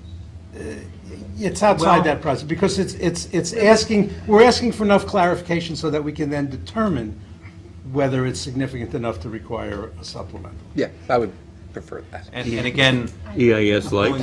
going back Yeah, one EIS. complication earlier, when, Supplemented. when you had determined that you wanted to look at full-time use of the facilities, the units in the facilities. Now, if the alternatives analyses had been seasonal as well, then that would have been a much easier call. Right. But when we went back and looked, Right, all of a apples to sudden, oranges. you know, Yeah. there was a full-time analysis of a project, particularly alternative 3, that bears a resemblance to what we are looking at now. So now all of a sudden it becomes a matter of degree, which then is information and clarifications, as opposed to it's just a switch on a wall. But of course, alternative 2A and 2B were, as of right, 5 Yes. acres, 5 acre zoning. Yeah, And yeah, not cluster. right, yes. Right. yeah. So it's, I mean, so it yes, is- it's- So is 3 not cluster? 3 is also full, I want to say full-size lots Yeah. with a golf course. Yeah. But again, it's But comparable number of units Right. with a golf course, and analyzed for full time. that's why it's like, well, we have to see, is there enough information? Information, It's a little right. different, but Did is there they still play enough- that out Yeah. all the way? Yeah, is this apples and oranges, or are there two different varieties of apple? Yeah. That's really the question we're asking. Right. You know, that's the basic question, the analogy. Okay, are there any Okay. other questions? So- Mike, David, excellent job. Thank you so much. Thank you Well, so and much. thank you to the staff for their help, too. It was really, Yeah, So how is the Collaborative building, how effort. will we be getting the feedback Yeah. from the applicant? How- Will they be submitting a report or You know, You don't know. in the form of a letter? There's a lot of information requested. I think, I don't know what, I think it'll look Document. through charts, this, that, you know, it'll really be at their discretion. Remember, you know, we're asking for the information. It's up to the applicant to, how they want to convey that message. Does Be the most applicant effective. copy Mike? Mike in? Your company? well, everything will come through the Okay. board and the staff. You know, if we wind up getting directly copies, because, you know, like, Yeah, but the thing is such a monster, you know, it might wind up happening that way, but I won't take prefer- those. So we're gonna- I will take that That way, it's, to the board. because that's not in the record, it's got to go to the. It's gotta go. Got to record. go Okay. to the staff. My question is, do you want to quickly break and take an action, or do you want to go through other stuff? Oh, to break an action. Well, we can go back into session and take an action? That might not be a bad idea. Yeah. To do, because we have the letter too. I didn't know if you guys Oh, have looked yes. at the, The letter- I prepared, Did you see the letter, Mike? Yes, I did. Yeah, we were talking about it actually this morning. you all have a copy? Okay. Yeah, yes, we talked about I some read it, little but changes back and I don't forth. print anything out. 'Cause Okay. But basically what it says is what I It's said, is process. you're in the process. It's process. Look, I'm not going to lie, the letter asked the planning board for a discussion on whether or not it meets these, you know, but as this letter clearly says, we're gonna get there, Pine Barrens, trust us, we're gonna get there, I think that's what they want to know. you know, and I think they'll be okay with this. Yeah. All right, Certainly not so being ignored. let's convene the work close- session. I mean, the, Close it, sorry, convene, close it, open the Afternoon. regular afternoon session, and we can do this as number one, to accept the consultants, B. Lang Associates, document 07? Yep. 08. It's 08. it's the initial SECR SEIS threshold review analysis and 0.08. inquiries from the planning board. Right? Yeah, what you said. Oh, Yeah, 08. And we need to do an action on that, so we need a vote Do to we accept also, it. is it part of the resolution to formally forward it to the applicant? Yes, Yes, Well, and to allow the minor edits discussed. right, so we're Yes. going to allow staff to make the minor edits we discussed today. Then that document, which will be sent to us as well, will Sure. be released to the applicant. So can we So have a moved. move, Phil moved it, second? Second. Florian, all in favor? Aye. Opposed? So we have 6 in favor, 1 absent. So be and it. then it just, do we need to take an action on the letter? I would. I would. Well, why don't we do that, just because they did. So if take an action to, So an action to authorize the letter that drafted that goes to the Central Pine Barrens Commission in response to their request to the planning board. Motion? So moved. Madam Chairwoman? Motion by Phil, second by Madam Dennis. Chairwoman, does the board have any inclination to include the flow chart with that letter as to where we stand, or would you rather not? Do you think Let we them should figure include it Do you think we should include flow chart? What do you think, Mike? Well, normally, I would say it was, belt and suspenders. But I know there's been some confusion about the process. And I don't think that resides just with the planning board and its consultants and staff, working out the process. The very fact that you hesitate, I think we should not. Yeah, I think. I'm hesitant. Yeah. I think we Okay. should not. I'm a little It's not hesitant. really an official. And it's certainly a part of the record anyway, because Yes. it's in here now, so if they want copies of it, then that's fine. So the letter is drafted. We're back to the vote. It was moved by Phil, Phil, seconded seconded by by- Dennis. All in favor? Aye. Opposed? Abstentions? 6 in favor, 1 absent. It is I'll have it done ready for you for for the, signature. Okay, thank All right, you. All right, thanks. So much. Enjoy your vacation, Good Mike. vacation. Thanks. Going someplace fun? Take all your papers. Down the island. Okay, very good, thanks. So he's gonna close. They have to get another case. Great chart. Wow. This is right up there. Hey, Janice. How you doing? You want for the new So place? now you have to close the regular session. Yeah. This is still one session. Clear the room. Yeah, right. Her, yeah. Well, we'll tell her. You guys only have 3 minutes now because of the late I need a photo, so it's a little bit more exciting. photo. Okay, we're going to close the This is the. regular session and go back into a work session. Oh, okay. So we're back in work. So we're back in a work session and we are Robert, you want to come up? discussing. Item 2, Canoe Place Inn, Hampton Boathouse, Hampton Bays. Good afternoon. Good afternoon, Janice. How are you? Chairwoman LaFaro and Just chair, please, no chairwoman. Chair. This is Janice Shearer for the record, Assistant Town Planning Director, and I'm here today with Greg Breckler, Kristen McCabe, Robert Strada, up here representing the canal boathouses, Hampton Boathouses, which used to be called Canal. property. Yeah, and Canoe Place Inn. As you know, it was a PDD. They're joined together in this process, the two sides of the canal and all the work that's going on. Right. So we were here to inform you about the unfortunate circumstances related to the berm clearing. They're going to give us a status update on that, and then just the general overall construction schedule and what's going on. So this is part of your regular updates that you had hoped to Okay. get. So without further ado, it's Greg Breckler here. Great, thank you, thank you for having us, and we're happy to come on a more regular basis also. I recognize that both projects are of very importance to the community, people are watching them, and we're happy to come on a regular basis and tell you what's going on. So, yes.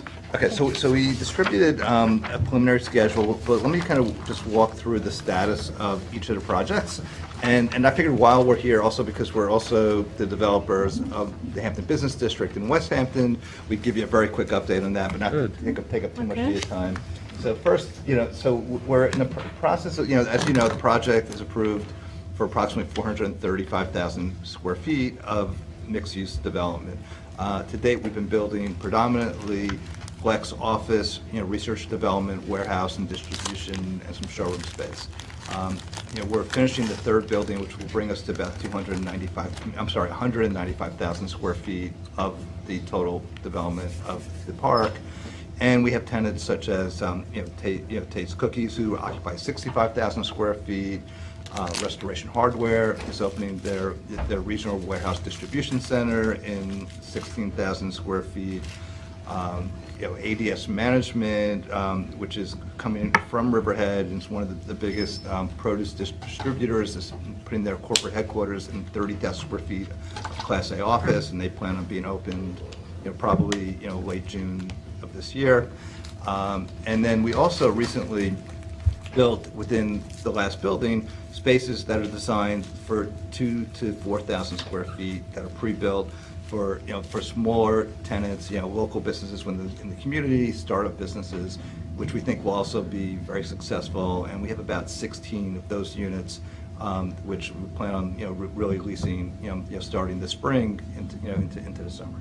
So we're really excited about that. We think it's adding a lot in terms of economic development. It adds a lot of diversity in terms of the types of businesses that could come here to the East End, into West Hampton Beach, and it's really going quite well. And we're very pleased with it. So that's I just wanted to give you a quick update as long as we're here. What's the produce company? It's ADS Management. It's run by a gentleman by the name of Andy Pollock, who you may or may not know, who's local to Southampton. And their business is actually really fascinating. What they do is they have rail running up the eastern seaboard, and it goes into these like 1 million square foot refrigerated warehouses where they load up the rail and they distribute produce up and down the East Coast. And they're really one of the largest of that type of business in the industry. As Andy says, they could have ended up anywhere, and because they're rooted here in Southampton, they chose to be here. So it's really great, and they're going to bring 110 employees. He lives like around a watermill. Yeah, right. Kids went to school together. Right. But this is office space only, it's not produce distribution. This is pure office space. I mean, what's cool is he's literally building, as well as back office for accounting and human resources.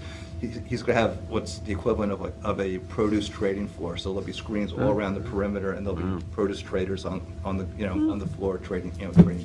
international. They broker produce from all over. Oh yeah, I mean, he could, like I said, they could be anywhere, and it's great that they're here. So So if you want to know what's going on with bananas tomorrow. yeah, exactly. Right here, it's happening right here. Right. Okay, so, all right, so I'm gonna walk through both the Canoe Place Inn and Hampton Boathouse in terms of where the progress is, and then I'll turn it over to Robert Strada, who's been working closely with both the town and with us to ensure that we're doing everything that needs to get done and to ensure the historic integrity of the old inn. But I just want to quickly point out before I get started that each project is broken up into 3 phases. And the goal is that each project kind of works in lockstep, phase 1, phase 2, phase 3. So for the Canoe Place Inn, phase 1 is the dance hall. So if you've driven by the site, that's what we're currently working on now, and a connector. Phase 2 is the rest of the inn, which is standing alone, and phase 3 are the 5 cottages. And then separately on Hampton Boathouse is phase 1 is this middle portion, which we're going to show you in a second. Phase 2 is the southern portion, and phase 3 is the eastern portion. So I'm going to refer to phase 1, phase 2, phase 3 for each of the 2 projects. So, as I said, we started, phase 1 of the Canoe Place Inn, and this is the old dance pavilion. And what's interesting as we started to expose the building, this building in particular was built with timber footings and foundations. So when we started digging down, there was nothing supporting the building. So we literally had to excavate, support the building, pour brand new foundations, install steel columns to support the structure, And quite frankly, you can see we're actually, we straightened out the structure. If you remember, the roofs were sagging. It looked like the whole thing was going to like fall down. And this was probably the most delicate of the structures that we're dealing with, as it relates to the inn. And it was built after the original building was built. It was an add-on. In the center of it, like that, and then we went in and we had to replace the beams because the beams didn't have the structural integrity that was needed to support the roof. And here you can see, from within the building, that we added the new foundation wall. We had to cut back the original support system, and then we'll ultimately tie it all in together. And here, this is the connector. We have to support between, what is like the pre-function space, which is the rotunda area, with the actual dance floor. So it's quite intense. Maybe I'm going to let Robert talk a little bit about it while we're on this topic. Yeah, sure. It's been a while since we talked, and you all had a copy of this going back to 2017. But just to pick up on what Greg is saying, we did a serious investigation into that foundation. And what we found, if you want to review these photographs again, is just that there really was no foundation. There was some oak timber. Think of this now, oak timber, 1920s, because the fire was in 22. So somewhere after that, they create this wonderful structure. And they do it in a way that they don't think about the foundation at all. They just think, we're going to make it like you would a gazebo, so that we're going to pour these piers, just a straight down chunk of concrete. And on that pier, they're going to start laying out these beams, horizontal beams, that would, that would allow you to create this semicircular form. Well, one of the things I noticed, and I'm just there watching, I'm not necessarily talking to anybody about it, but I know, can we go back to the steel? Yeah. This fascinates me. One more, that, right there. So what you're looking at here is you're looking at tubular steel that's fabricated on the site. Now, most people, what they would do is they would call John Deegan at Liberty Steel and say, John, I need a dozen pieces of tubular steel, and it has to be all 12 foot, 6 inches long, and you have to make it so it accommodates these LVLs. Not the case with this. What they did, almost each of these sections are a different size. And why they're a different size, can we go back to the photo before that? Is because what was so important to preserve was not the columns, but what was sitting on them. The roof, that structure with those windows. And how do I know they did a good job doing this? Not because I'm just impressed with the engineering and all of that, but any one of you can go to the center of that pavilion and start singing your favorite a cappella song. And what you're going to hear is that echo that's always been there. So what they've done is they've preserved a sense, not just an actual structure, but they preserve the sense of what was there from the get-go, which is this ability to have this echo. Now there are no walls on this building at the moment. So you walk across that floor and you hear this echo in your footsteps. So the reality is that they're taking painstaking steps to get this right. And every detail, not so much related just to the roof, but to all of those interior finishes, all of those windows that are up there, and they're still there, are preserved. So, we talked about that in February of 17, talking about it, well, it's just a grade beam sitting on concrete block. Can we go to two more? More forward? Backward. Oh, forward, sorry. One more, there you go. So now what you don't have a grade beam anymore. You've got a structure that is probably going to last a very long time. They won't be coming back to redo this. But that's poured concrete. It's 4,000 PSI. It's going to be there a very long time. And all of that framing, you see the integrity of the framing. So now... Hurricane straps, too. Sure. Well, that's code. Yeah. So everything meets code. But in the process of meeting code, they kept the echo. So that's what I'm impressed with. It's going to is be that- fun on karaoke night. Is that, I'll bet it will be.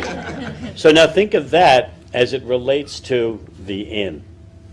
So they're going to bring this level of expertise to the inside of the inn, which Bottomley poured his heart into in 1922 after the fire, to recreate a remarkable inn. I suspect it's going to go as well as this is going. It's taken a while. I mean, you don't do this quickly, but they're doing the right thing. That's my observation. It's wonderful. Looks great.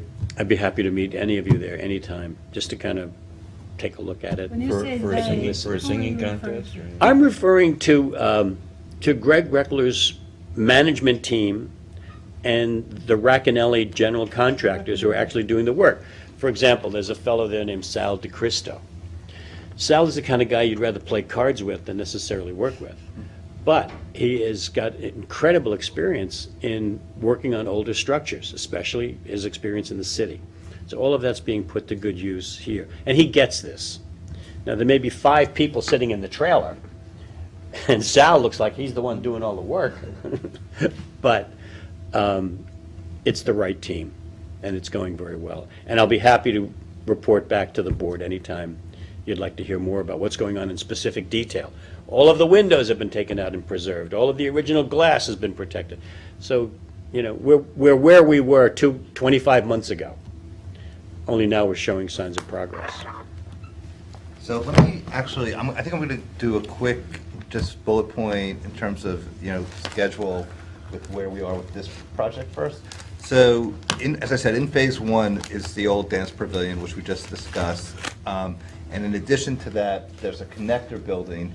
So if you see this foundation wall, which is new, this is actually the only, out of this part of the building, this is the new structure. So this is, but we needed to get the pavilion, stabilized, and we needed to get the structural integrity in place before we added a new structure adjacent to that. And so, so the goal is that, we plan on having, phase 1, which is the connector building and the dance pavilion, completed, not for occupancy, but completed, by January 1 of 2020. Phase 2, we'll be starting, this coming June, and I think, we plan on having that completed, by May 1, 2020. And then phase 3, which is really the cottages, completed, probably by August of 2020. So, we just and we spoke to Robert about this in detail. We feel it's very important to meticulously work our way from one side of the site to the other side of the site without, risking the impact of impacting, some of the existing structures. And, it's a very time-consuming process because there's no, you could draw plans for this stuff, but until you get in there and open up a wall and see what you're dealing with, it's, you're really, taking, every step, one step at a time, and, each. One step back. One step back. So we feel really good about it. We're really excited with how it looks. We also have amazing plans for the interior finishes of the project. As you know, it's going to be a 350-seat catering with a pre-event space. Also we'll have a small indoor restaurant with outdoor dining, and then 20 rooms in the main building, and then 5 cottages. And the quality of the finishes we think are going to be exceptional. And it's going to be a place that that we're all going to want to go with our families and our friends and have a drink and enjoy ourselves. So we're really very excited about it. And in a venue where we have more time, I'd be happy to do a presentation on the finishes of what it's going to look like. So yeah. I just want to make my final, probably hopeless pitch for an elevator. Yeah. It's been discussed. So yeah, So we're actually looking at it mostly more for moving, luggage and. This should be. South Korea is more of a service elevator. This is a passenger elevator, but we're looking at that. This would be the time to think about it. My fear is that operations up and running, 2-3 years down, we've really focused on the historic integrity of the structure, and then we need an elevator. Where are we gonna plunk it? Yeah. And it's gonna be some, No, so we are actually holding a space for a shaft.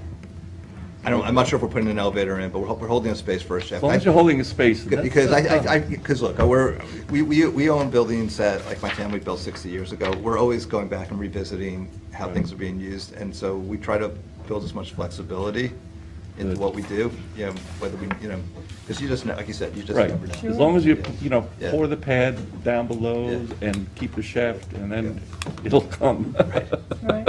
So, okay, so that's the status and the schedule for the Canoe Place Inn. So the Hampton Boathouse is, I'm supposed to get forward a bit. So again, we're building this in 3 phases. So we're currently looking at phase 1. And these are the foundations for building 2 and 3. And you can see that the piles for building 4 are mostly in place. And then the piles and substructure for what's going to be ultimately the pool building is also in place. And you know what, I wish I will send more of these, but this is a copy of the brochure, which I'll leave with you. But this kind of gives you a perspective of what it's going to be, and I'll send brochures for everybody. I just happen to grab this out of my car. So in this case, the project's moving along, well. Also, we were very fortunate with both projects in terms of the weather. We got a lot of substructure work in. Quite frankly, I was very happy that we got to stabilize the structure of the Canoe Place Inn without a big snowfall, which is was excellent. And so we were able to be productive. In this case, we're getting ready to start the off-site road work, which will start early next week. You'll start seeing, we've already, the off-site work has already been surveyed. You'll start seeing barrels coming out to, relocate traffic. And again, that's, the goal is to try to get that finished up by mid-June. Is that on the, I'm sorry to interrupt you, the Yeah. North Road side or the New Testament Road, or both? No, so we're, North Road. Okay, North Road. So that's what he's talking about, North Road, Right. that intersection's gonna be straightened out, that sort of Right, triangle. and quite frankly, I And you're think, doing it through Memorial Day? so the goal is to be done by early June. And the DPW is Right.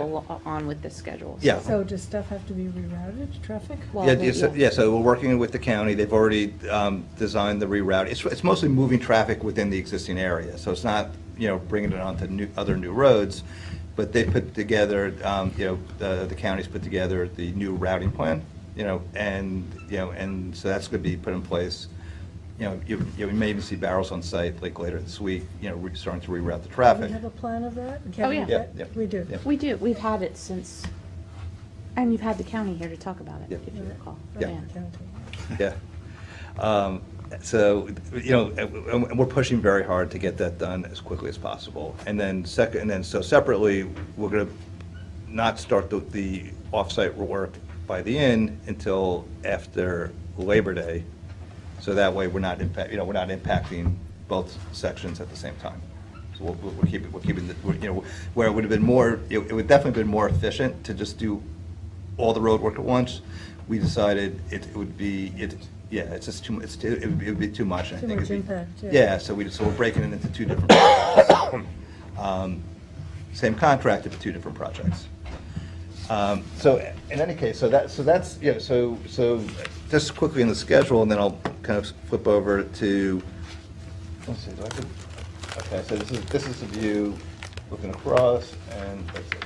So as it relates to the slope, let me just talk about the slope, and then I'll do schedule. So, Kristen and Rich from my office met with Janice, with the town engineer, Marty Shea, about 2 or 3 weeks ago. Mm-hmm. And we just really wanted to understand what the issues and concerns were before we just responded to another letter. It was very insightful. We got a lot of information. It actually led us to hire a gentleman by the name of Mark Haley, who is a geotechnical engineer who specializes in shoreline projects. And I'm going to actually hand out his and his team's bio because it's really quite impressive. And so Mark is now part of the team, and Mark's doing the engineering and analysis for what's called phase 3, which is which is really where the slope exists. And wait, one more. Yep. Yeah. So so we're in the process of doing that analysis. One of the final pieces is we need to go on site and take samples to understand the integrity of the actual soil. So so we anticipate doing that within the next week, and I think within 2 weeks, and Mark is working with Chick Voorhees and Rum, because really it's a combination of not just geotechnical information, but it's also environmental and it's also restoration. Right. Right. So as a team, the three of them are working together.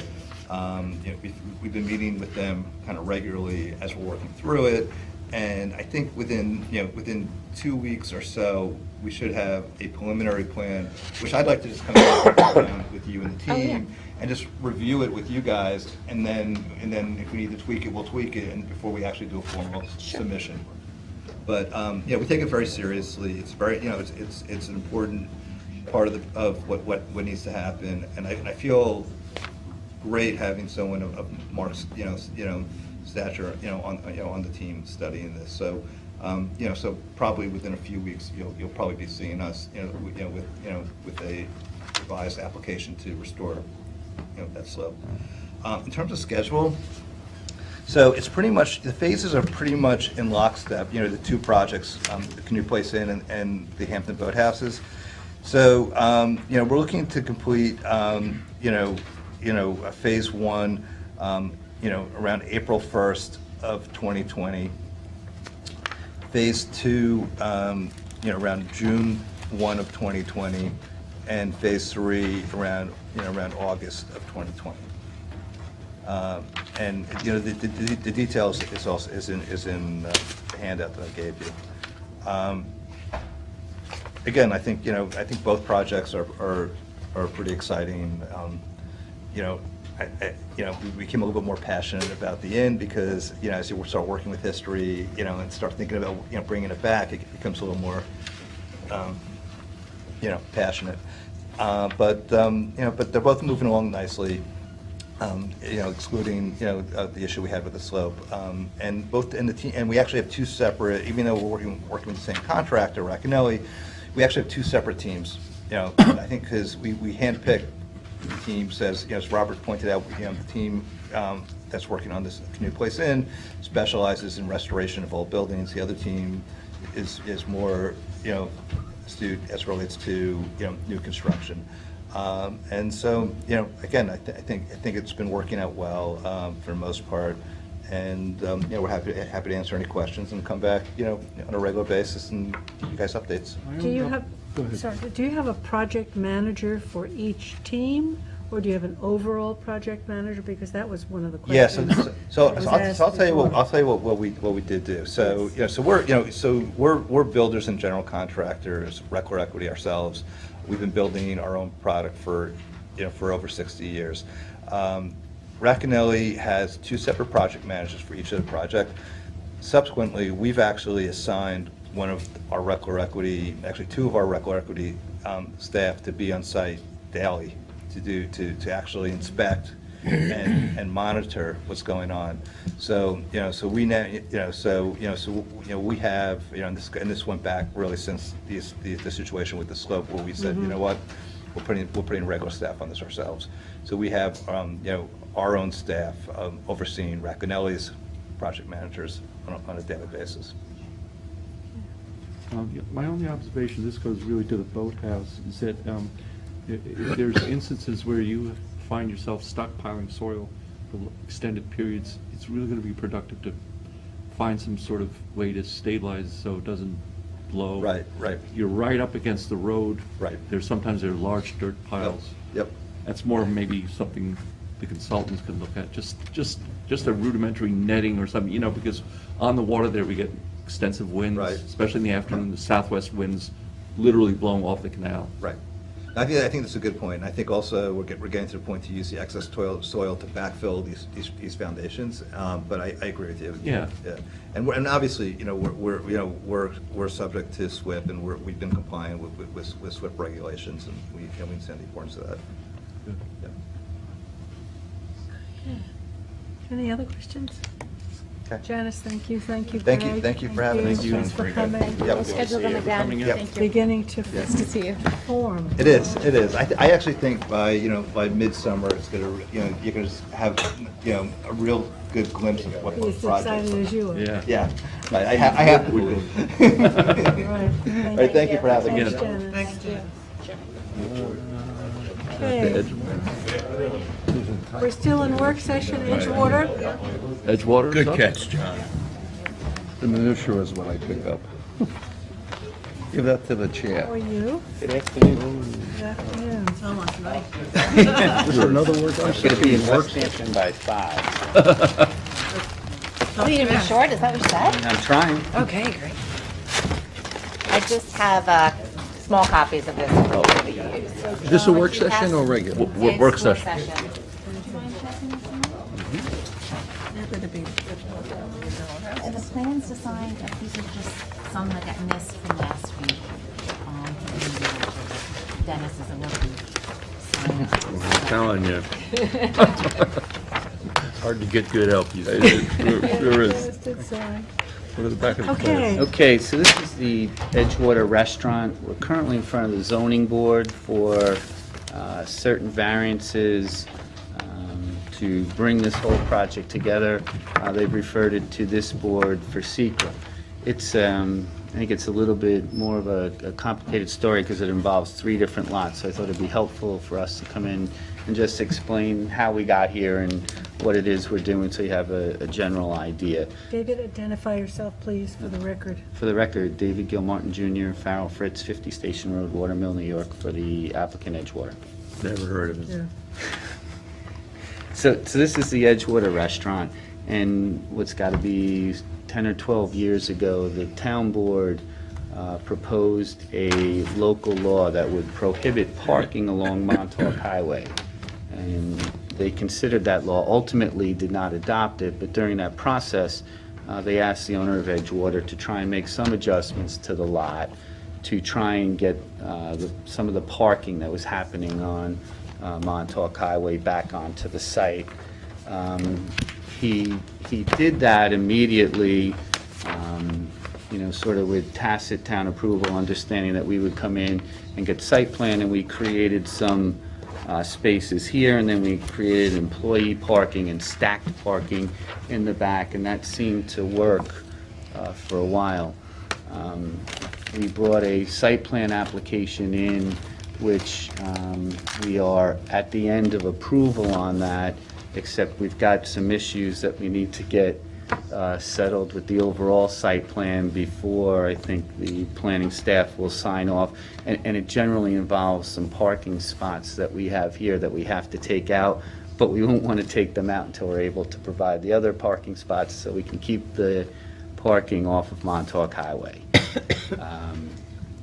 So we did that, and we were able to start a site plan application. During that process, we were able to purchase the property to the east and work to incorporate this lot into the Edgewater lot. Now, it's all in a motel zoning district, so it is commercial. Ultimately, the uses that we are asking for are all permitted. So we started with the Zoning Board of Appeals. We got variances to create these lots, which I've sort of highlighted in yellow here. Got those variances, and then we received a variance to bring the parking back to the property line or within a foot. That allowed us to create parking there. There are residences back there. The residences, yes, behind it to the north. So we started to work with that site plan, brought that site plan, incorporating both to the planning board, and during that process, the owner was able to purchase the property to the west. Nothing's merged here? They're all single and separate? They're all single and separate, and held in single and separate names, and obviously are improved. There's a policy in the building department that improved parcels can't merge. And I believe that they are conforming. So we were able to purchase this. When we looked at this to see how exactly are we going to develop it in a way that's both productive and then conducive to getting the parking off the street, we decided to bring in all the lots together. We could have done them separately, but that didn't seem to make a lot of sense. So we're here for SECRA. We need variances basically for the parking, so setting the parking back here, setback variances for the parking. We also need variances for the restaurant employee housing. What I said to the zoning board when we presented it is, it seems that the code provision that deals with restaurant employees is old and I think probably needs to be updated, but we're asking for things like being able to have a kitchen in the unit that the restaurant employees would be living in. So their apartment would actually have a kitchen. We are taking on what we call the motel lot, where there was an existing 8-unit motel. To the west. To the west. We're reducing that from 8 units to 4 apartments that will be obviously dedicated to the restaurant employee housing. And then we will do 2 in what is currently a single-family dwelling. We're looking to put 2 units there. One of the variances that we're asking for asks that we're allowed to house Edgewater employees in these 2 units, because the law reads that it has to be on site, but it's immediately next door. Because they're separately owned. They're separate properties. parcels. Separate parcels, right. Right. And they're both in motel zone? All 3 are in motel zone. So that's our plan. Was the initial thought you still trying to get the parking off Montauk Highway? Yes, and that... Does that accomplish anything? This accomplishes it. So we have an operator who's there, most of the day and has operated it, it's got to be 15 to 20 years now. We have, through the years, counted the cars that are off-site, and it's somewhere around 7 any time that there's a big night, which is generally during the summer, during the week, when they do a 2-for-1 special. We're proposing a cafe on the eastern lot, which will be 16 seats, and we're proposing that it close by 4, and we'll put the required covenants. So this property would be, I don't want to say empty by 4, but the parking won't be used after 4 o'clock. The restaurant opens at 5, and we'll be able to accommodate at least 7. I think we actually estimated about 12 extra cars, more than we'd be able to, and we think that really satisfies it. So they would, run at different times, and this parking would be available to Edgewater, and we'd be able to pull everybody off of Montauk Highway. And Edgewater doesn't open for lunch? It has a brunch on Sundays, but otherwise it's only open for dinner. Have you considered a shared parking plan for this complex? I think that's what we're doing, right? So we have parking that's over the line here and here. We have variances for this. We're looking for variances there. But is there sufficient circulation throughout the property? Well, I think you sort of jumped the gun on me, but I think that's the issue here that I think that we need to look at in SECRA. And we have engaged Nelson Pope and Voorhees to prepare an internal circulation analysis and figure out the best way to do it.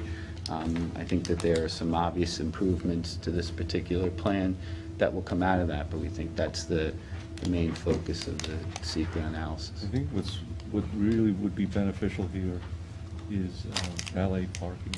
Cowfish, as you know, and Rumba both have mandatory valet. You don't have an option. You pull into the establishment, you can't park your own car. What happens in this is people are driving around, they're confused, there are a series of turns, and they don't, and then you have two cars coming, and who has the right of way? It's really going to be beneficial to have mandatory valet parking, so people just pull in, they drop their car, and Good idea. We did discuss that, he is agreeable to that. Well, that works for Edgewater, but I don't think it works for a coffee shop. And Well, we could pick timing. Yeah. Right? I mean, I think on a Friday, Saturday night, or, yeah, you know, 6 p.m. have something like that, as long as, if it's limited in time, when there is a high volume, I'd be happy to do that. the application says 2 restaurants, 2 additional restaurants. So where's, like, we talked about the coffee shop. on So the if you see front. if you see the plan, the coffee shop would be in the residential structure, Right. and then where the hotel is, where the manager's Takeout. where the manager's office is now, that would also be a restaurant, proposed at 33 seats. And time that will be open when? That would be open at the same time. It's, you know, the thought process is the spillover from Edgewater would end up going to this second. Yeah, that's speculation. Where's the takeout? Wasn't this the takeout? No, that's, Was this there? this No, is takeout. This is going to be the takeout coffee shop? This is just going to be a coffee shop, closes at 4, so it's breakfast and lunch. The 16 seats is a reference to takeout in Okay, our code. and that's so- the coffee. Yeah.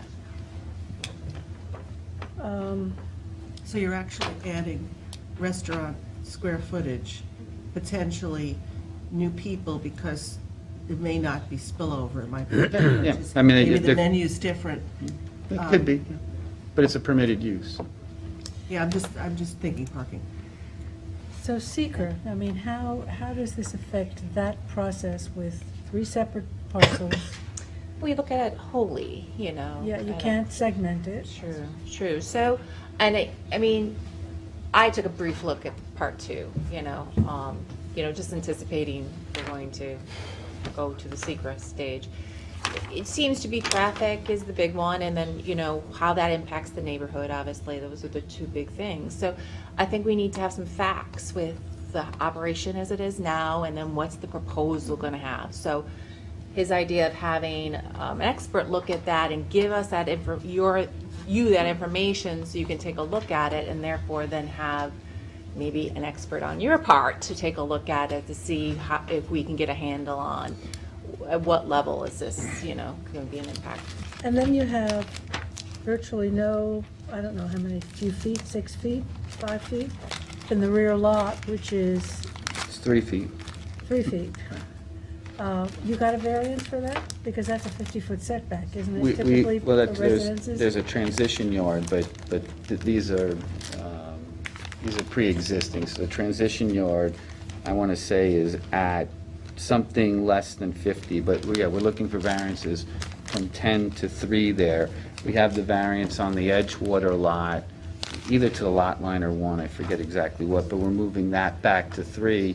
And the plan, and we can deal with this in secret also, but we anticipated in site plan, was to create some sort of wall here with sound deadening to prevent the sound from coming back to the neighbors there. And if we need to deal with that in secret, we'll deal with that in secret also. But What about septic?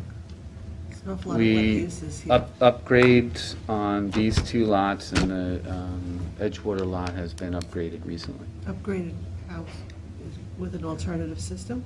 'Cause I you don't know might if be it's an around the alternative. Shinnecock. I don't know if it was an alternative system, but. Would that be required? Well, there's 3 different lots, remember, so the Edgewater's been upgraded recently, within the last 5 years, I would guess, for health department, and then these 2 lots would be upgraded with an IA system, or whatever is currently required, at the time. I'd recommend that. IO systems. Yeah. That's fair. Okay, so, do you want any more guidance? Because I think you're going to try to get a traffic information. Is So that get the what traffic information, and then, Circulation, shared parking, right, and then we'll take a look at the back. Is that the the noise, the setbacks, concern? yeah, it is a concern. Just an observation on circulation with the western restaurant, the small one. You've got a curb cut in an entrance on Montauk Highway with an arrow coming in. And these people presumably, they're not gonna go back out on Montauk Highway, they have to go all the way around and through the complex to get back out. You might give some consideration to bringing that traffic behind the motel. I realize there's a dumpster lot there now, but if you brought that traffic behind the motel and the restaurant back out on the Montauk Highway, you would prevent at least that constant flow of traffic in this little takeout place from mingling with all the other traffic over here. Well, it'd be valet. Well, but still. It's valet on You gotta Edgewater, pick up- so. You're gonna get pedestrian traffic between these two sites. I don't know if you want Really? cars down. One thing is. The county won't give you another curb cut. Yeah. I'm gonna tell you right now. Eastbound traffic. Well. We should definitely Yeah. think about. bringing They east- won't give another curb We should cut. definitely think about funneling any eastbound traffic out to South Valley. South Which is Valley, south- right? Didn't we talk which has about that? Yeah. better sight lines. You wouldn't Yeah. want some queuing up at the Montauk Highway curb cut trying to go eastbound on a busy night. Yeah, but what I'm saying is even though it's valet, if you get your car here, you've got to go all Well, the this way is for over. these guys. I'm thinking the valet stop would be right here, probably right here. So cars could stack, the valet's taken all over. I'm thinking they go straight out this way. Right, Get out to out. South Valley. Yeah, they could. Yeah, There have that to be we've real shown a plan before for that. so. Transportation lanes, Just put- internal lanes that are very clearly defined. Circulation. Internal Signs, circulation. Yeah, yeah, circulation plan, we have Gary back there. Otherwise, they'll be riding around for 3 weeks. Very good at I could say that, Yeah. Oh, base internal signage. Is there any time I do. on It's yours. closing the shop to the west, the restaurant to the rest? Is that open? That's gonna be open in conjunction with the Edgewater. That's what I'm. Yes. That's their overflow. That's Probably just catering overflow. too, right? That's assuming Private that party, private they don't party. decide to make it a different restaurant. We haven't talked about that.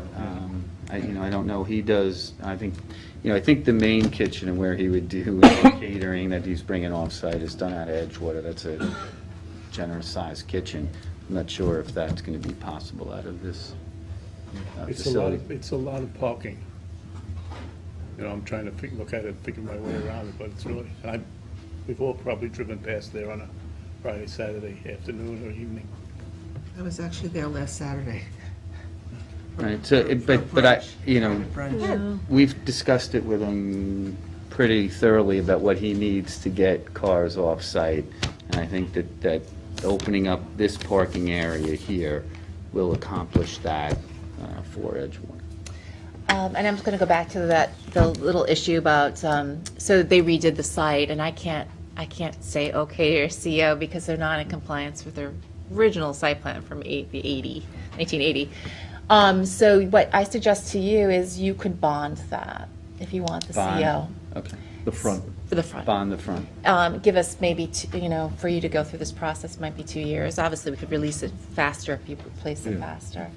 So bond it, and then we could at least release the CO. Okay. And we recently got a complaint about the lights again, not the LIPA In lights. the back? Up the lights, yeah. Coming from the back to Something, to yeah, back? yeah. Okay. I think we got, so just a heads up. So let's just look at ownership a little bit, because there's nothing to preclude you from selling off the westernmost piece. Cross-access easements. Or the easternmost piece as separate entities, and then they're sold off, and they are, Easements. right, and then There'll we be don't easements. have the circulation that is. No, there'll be easements. You do How about a easements. covenant? Well, this, No easements, like, Yeah. Stronger than a covenant. yeah. Easements that say, It's a this property person interest. has rights to go over this lot, that person has rights to go over this lot, all reciprocal cross-access I easements. mean, that's sort of the same point with the overflow restaurant.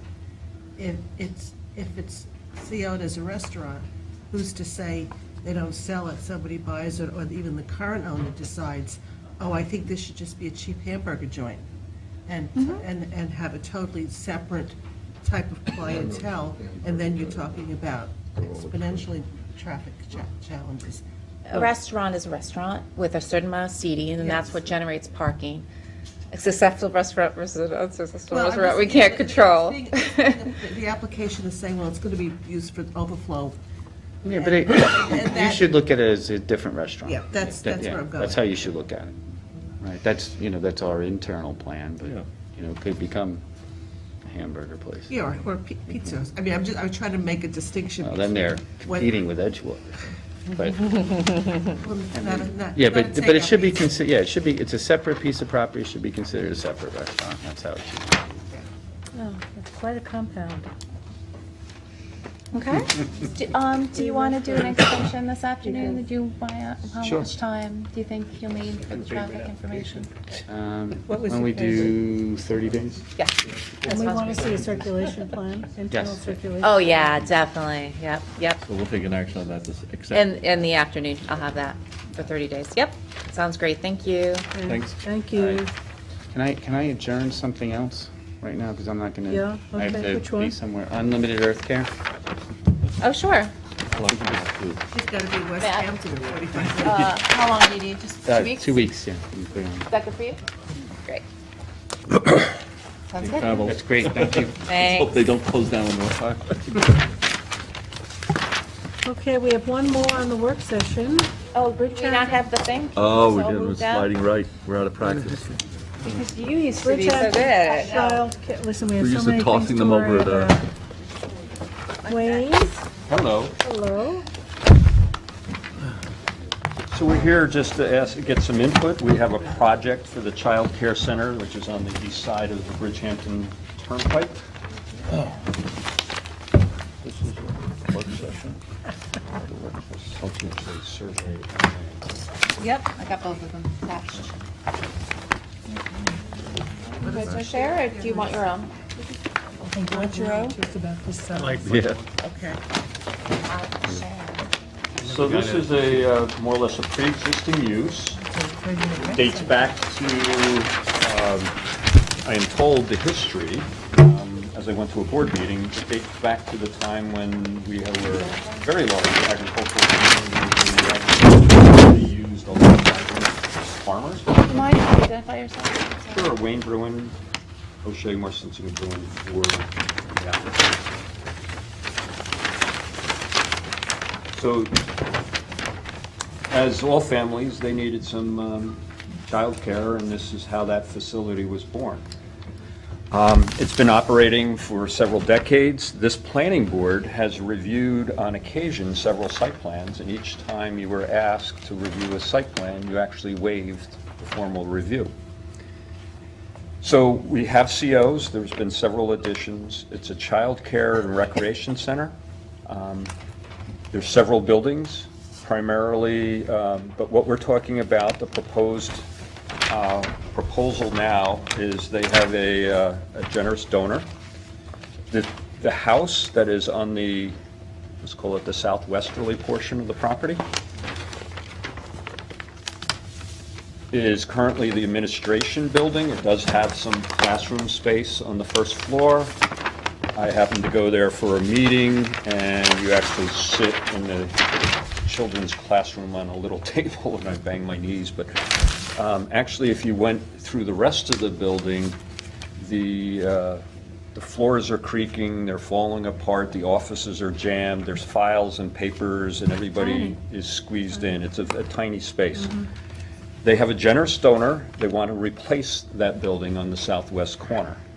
And C-Mac Sammy, who's done the architectural renderings, you can see the building they're proposing.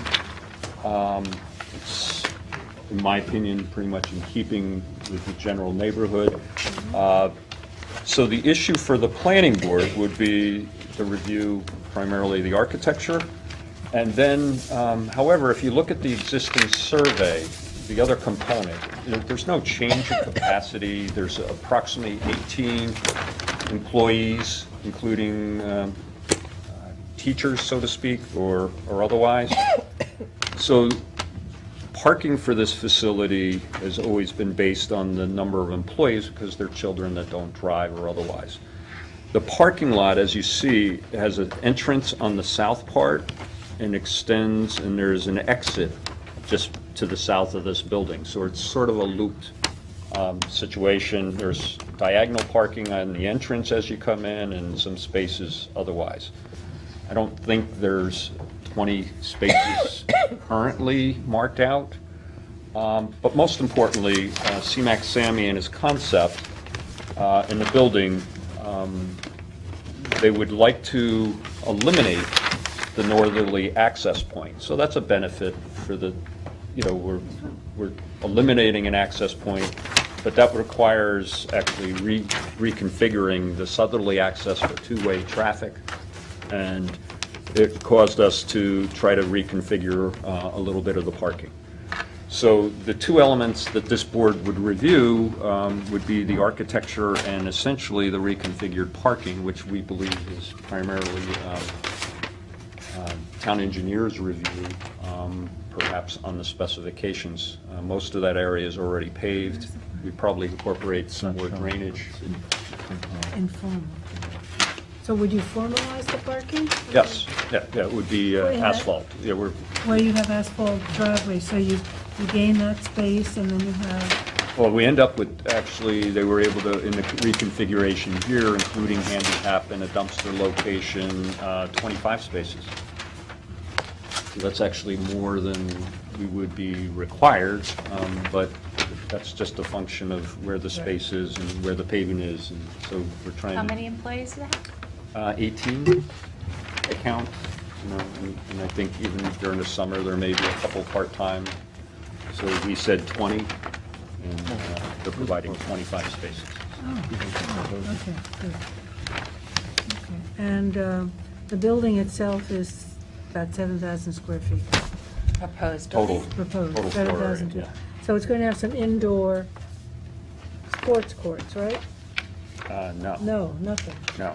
So that's all outside. These are all... Yeah, they're all offices. existing, yeah. What's the size of the existing wing? I don't know that. It's pretty tiny. It's relatively small. The architecture is lovely, certainly in the vernacular. Good champagne.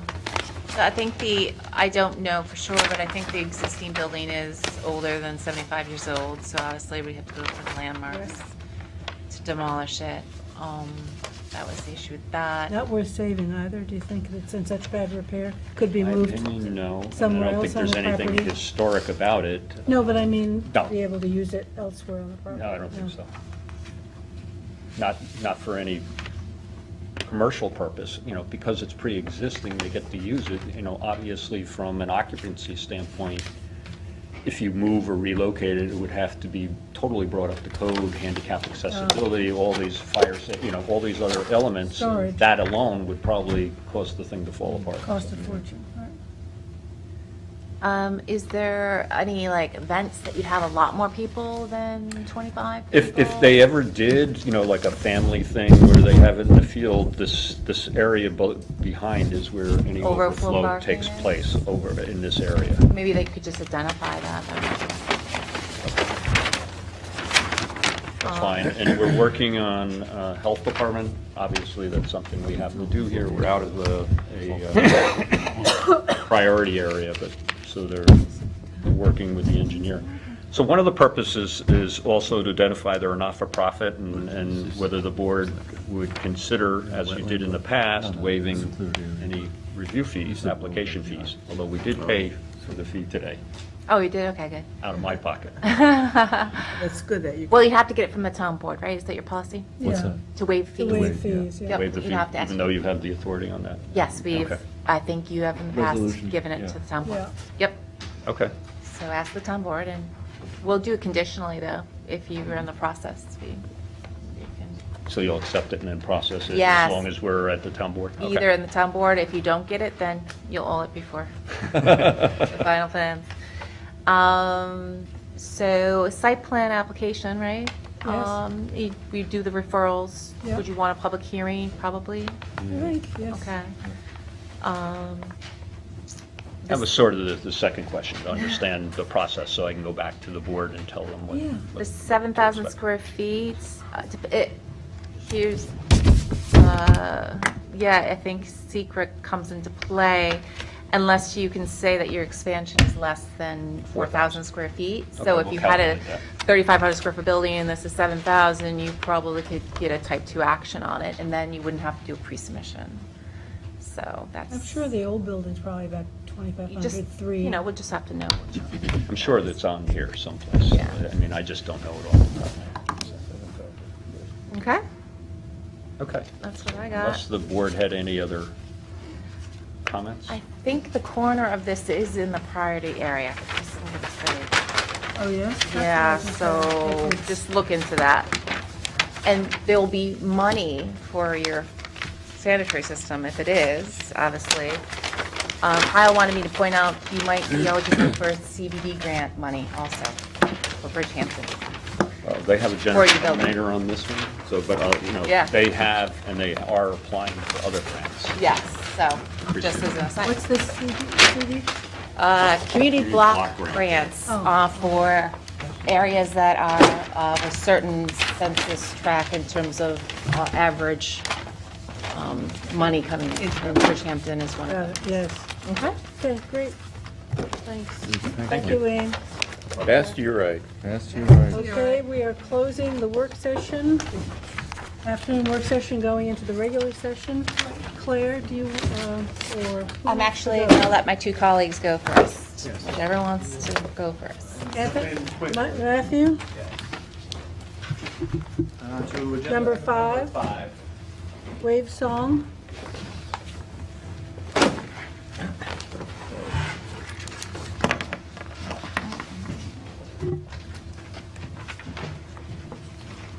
This is 5, I don't have it. Otherwise, it's just like. The map's up for you guys on the boards. The resolutions read a little bit different than what you have in your agenda packets on the other ones. We were waiting on some additional information on this packet as of when I did the original resolution. We did get it, so I can go through the details. My original recommendation was to deem it incomplete, but we've received what we needed, so my new recommendation is to deem it complete. I'll give you guys a quick summary if you have any questions. Let me. This was received back on the 27th of March. It's a lot line modification in Bridgehampton on Ocean Road within the R120 zoning district. The agricultural overlay district, archaeologically sensitive area, it's at 917 and 929 Ocean Road. Proposes to transfer 21,780 square feet from parcel 2 to parcel 1, so from the rear parcel to the front parcel. That's kind of this is the transfer area right here identified as A. It's going to the front. Parcel 2 will remain conforming, and parcel 1 will be less non-conforming. We have pretty much everything we need to deem it complete. I'm recommending we do so and schedule a hearing for May 9th. Motion. Second. Dennis moved it, and Zuccarelli. Zuccarelli second. All in favor? Aye. Opposed, abstentions, 6 in favor, 1 absent. May, what was that? 9th. Then number 13, we heard from Mr. Gilmartin. He's requesting an extension. Just don't believe that the board took an action because we are at the action deadline to extend from today to the 25th of April. 2 weeks, is that? 2 weeks. April 25th. Motion. Motion by Dennis, second by Phil. All in favor? Aye. Opposed, abstentions, 6 in favor, 1 absent. That's it for me today. Thank you. Excellent. Anthony.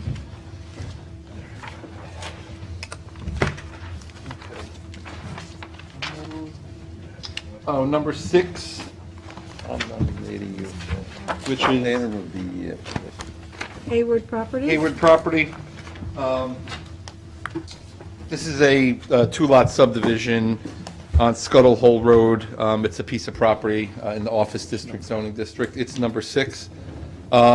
We already did a pre-application on this. It's just a 2-lot subdivision, but it's incomplete.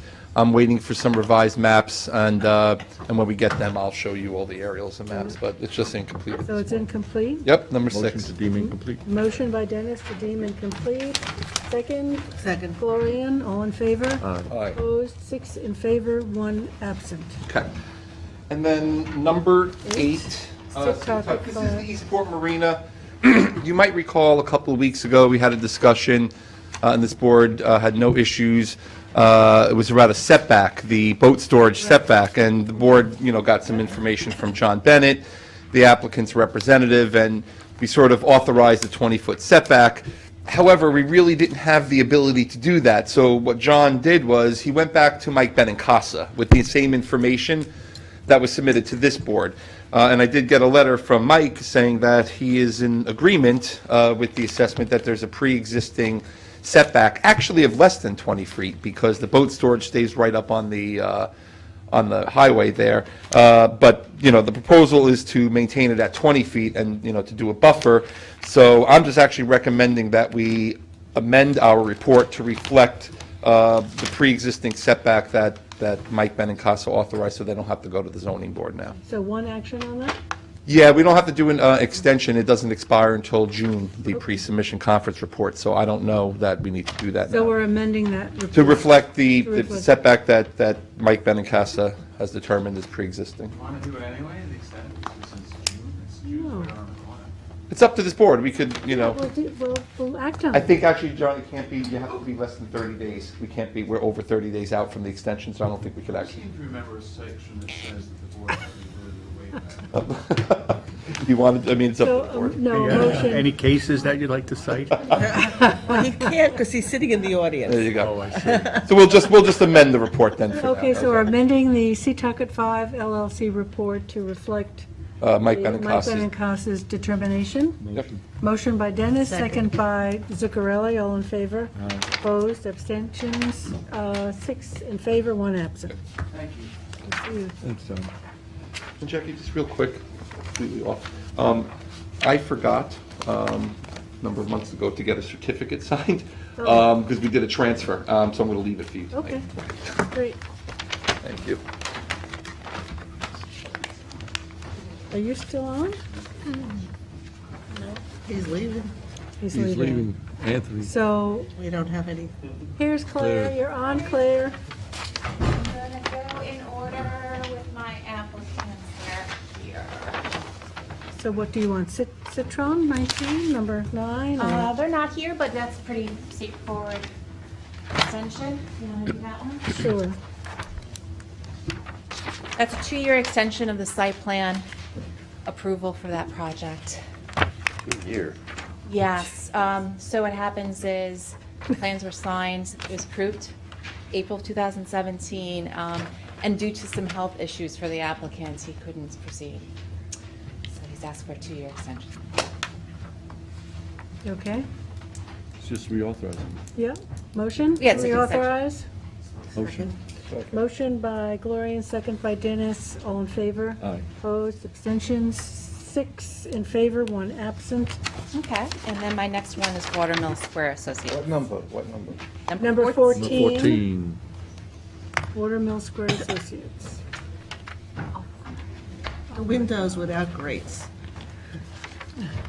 Could you pass those down? These are site plans.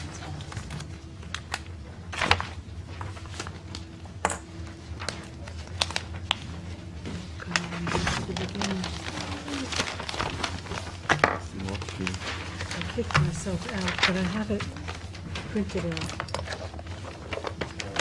This is your site plan. Oh, we're in regular session, you can't use the Yeah, table. you have to use the podium. Podium. It's not a work session. That's only for, sorry about, The bucket.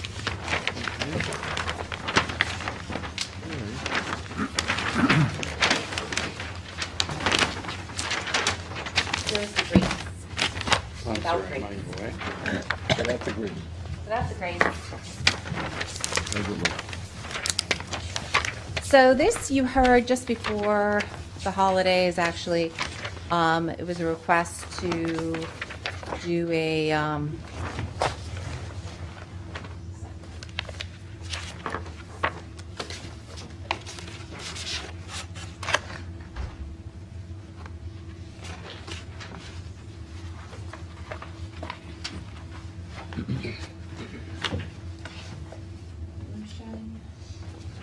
here's a resolution for you to consider. And some pictures.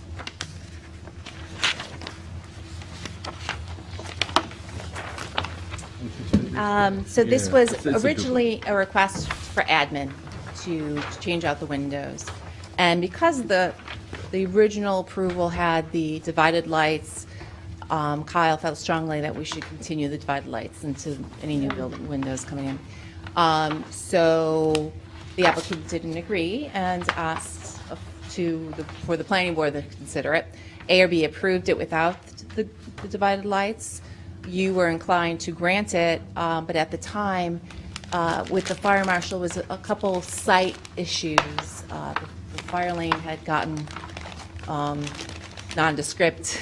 They needed, a lot of their tenancies had been changed with no CCs, things like that. So I have them listed here of the issues. The applicant's been working with the owner to clean up the site a lot.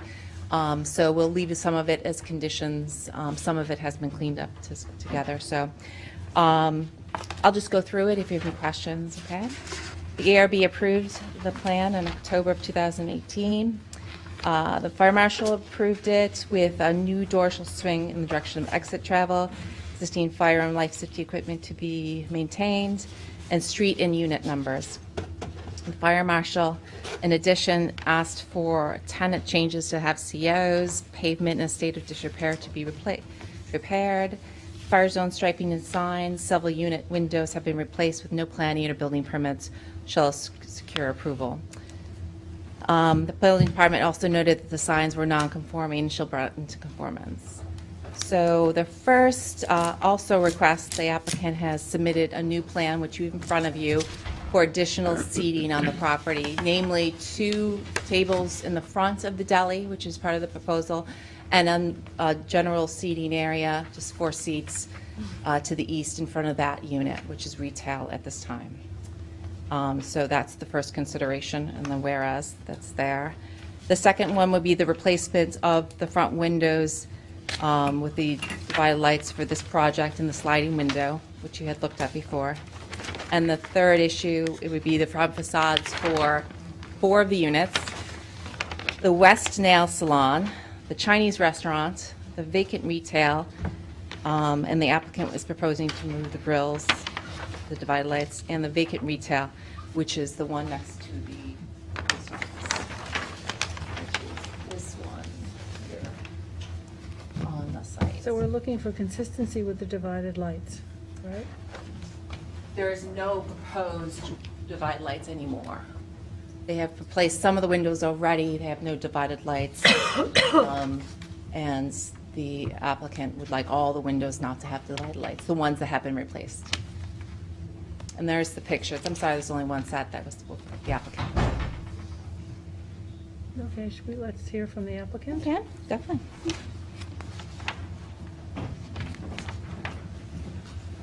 Good afternoon. My name is Bill Slight. I'm the architect for the applicant. What you have before you, I believe you've already seen the plan proposed for the deli. The issue of the divided lights came up. We reviewed that with the Architectural Review Board. We're also trying to normalize some of the other retail spaces where windows had been replaced without divided lights in them. One of the reasons that the owner would like to not have the divided lights, and we've explained this and got agreement from the ARB, is that in order to get retail tenants, they need display windows. And the divided lights, the small pattern of the grills, mitigates against being able to display signs or products in the windows. So it's purely for retail display that you want? You mean for signs from the inside? Well, you know, if for instance they're putting a sign in the window that says "sale," something like that. Aren't there sign rules? There are sign regulations. Claire, did we have? You'd be able to put signs in your windows up to 25% coverage. That is part of the code. I think some of these units do not comply with that. It's a little bit. Right, But yeah, we would make sure that all complies. Right, so you understand what we're looking at. I mean, we're looking at non-compliance already. Quite understood. With I mean, signs and window coverage. If you've been by there, you've noticed that there's a lot of vacancies, and he's having trouble attracting retail businesses especially to the units where the windows are divided up.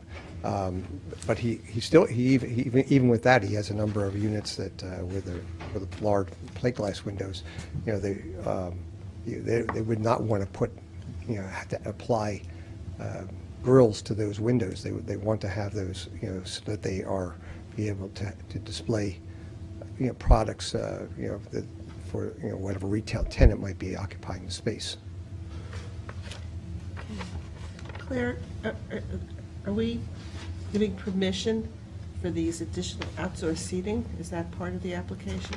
It's the 3 areas in the front of the deli. 2 seats for each in front of the deli, and then that, like a little seating area that says 4-person seating area. That would be some permission you'd be granting, yes. That's in the pedestrian walkway. Well, actually, it's not. There is a sidewalk that is actually, you know, adjacent to Montauk Highway. This is in a paved area that's, you know, within the property of the Watermill Square Associates complex. What looks like on the big map, it looks like it's right on the, I know the current 2 tables and chairs are up against the building. Do you want to have them shown up against the building? Well, that's where the 2 tables and chairs are now. Okay. And I think there may be a wooden bench with, up against the curb cut, the curb.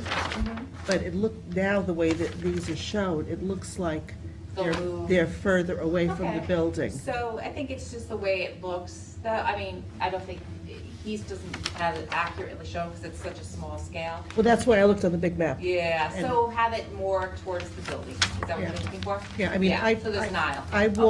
I walk there to go to the post office. Sure, me so. too. Yep. So the additional seating, which is 4 around a round table, probably with an umbrella? Yes, some kind of Is that- informal seating, yes. That's what you want that's in addition to the seating? That's correct. Is that not right in front of the door that goes, Yeah, the that's what I'm entrance saying, door? and so it doesn't look like. I mean, the door to the deli is Yeah. right there. Door at the deli is in the middle. Yes, and the seating is on either side. That's correct. But And there's a lane to get in and out. But close, on this map, it looks like it's much further away and it's in the pedestrian walkway. Well, it's not. I mean, Can we have it shown to the posters, like where it is now? It's kind of centered. if you look on there, there's a broken line along there that represents the property line. And actually, the sidewalk is on the south of that broken line, so. So Claire, there are a lot of issues here that perhaps we should have a public hearing on this some way. I mean, you have a site that hasn't really undergone any type of review. It's the center of Watermill Hamlet. Okay. It might be productive. The Watermill CAC is very active, they're engaged in a lot of the projects. Okay. So it might be That's beneficial. smart. I think that's good. Great. No problem. I'm going What's to, So- I'm, on the seating issue, I'm going to refer it on the farmer. Yeah.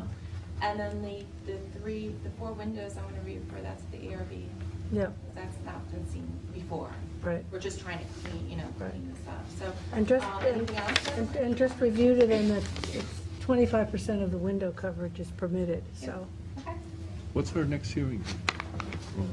April, Can we get this on for the, can we get this on for the night? May 9th? Oh, yeah, for today. Did you say May 9th, Patty? That's the next one we can put it on. Okay. Right. Okay, Okay, so our we'll do- action is to Set a public set a hearing. public hearing for May 9th for the Watermill Square Associates. In the meantime, we can get some additional So it's going to information. be for The whole, Windows for the deli, all the windows and the outdoor seating. right. Okay. Okay. Make a motion. Motion by Dennis. Second. Second by Gloria, all in favor. Opposed, abstention, 6 in favor, 1 absent. Pass it down, folks, pass it down. Thank you, board. Thank you. Thank you. Claire, United Artists.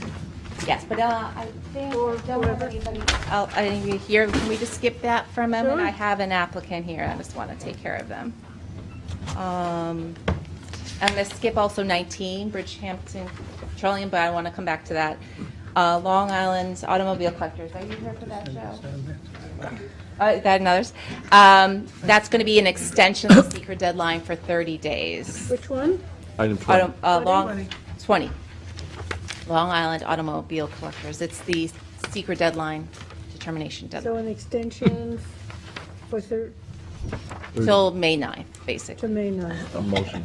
Motion by Dennis, second by Gloria, and all in favor. Aye. Opposed, 6 in favor, no abstentions, 1 absent. And my next one is Connor Freelander Gateway 1 for a secret determination. That's number 21.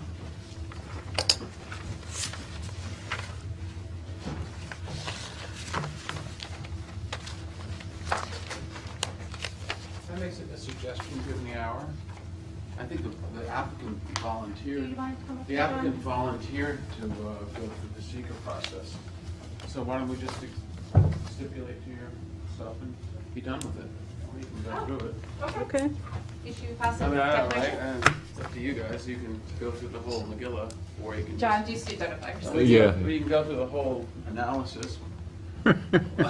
What are you asking, John? We missed you. I was recommend, I think the class was recommending a positive declaration. I think from the very day we came in, You Kim Rumpf expected it. offered to go through the seeker process. I think what's going to be helpful is the town has done a lot of it in some of the GIS stuff. So why don't you just get to it? Okay. I mean, I'm just trying to save everybody time. That's- Thank you. We'll have a The first. scoping episode, so we can get any- Usually they're attacking us.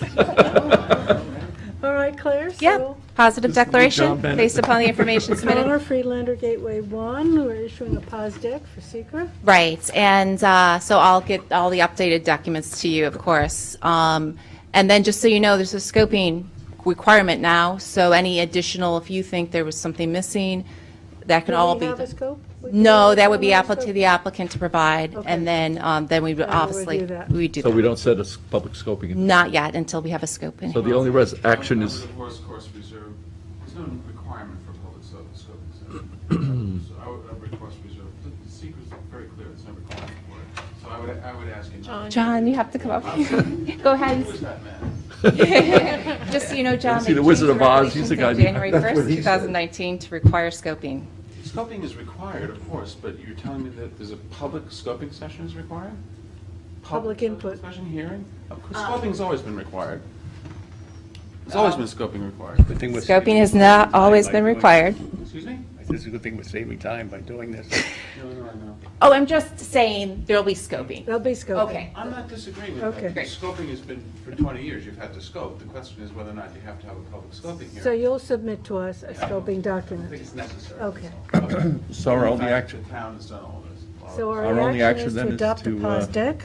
is to adopt the pause deck. Yep. Motion. Motion by John Blaney.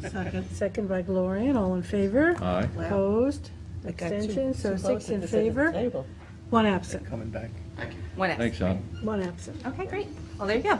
Wow, that was easy. I'm going to go back to my other little cleanup items. World War III. Edgewater, what do we do here? You wanna- Yes, that you can do 22, which is Edgewater. That would be a 30 days for a secret determination. Motion. Second. Motion by Dennis, second by Zuccarelli, all in favor? Opposed? That's my first. Abstention, 6 in favor, 1 absent. And then United Artists, so I have 2 more left items. United Artists number 15 that I'm going to give you. The 15 United Artists.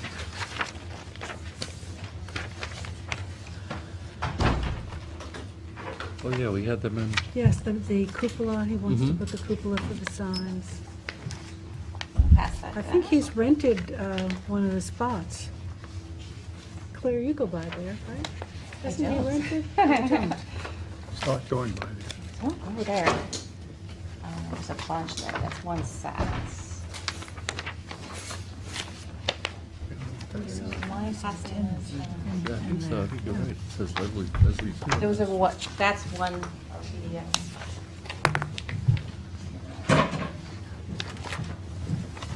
And that's just a set of the sign, which is a white sign. The one with the stand, I want to put dog ears for the signs, right, or They something. put 2 dormers up, and they intended always to put signs in those dormers. Right.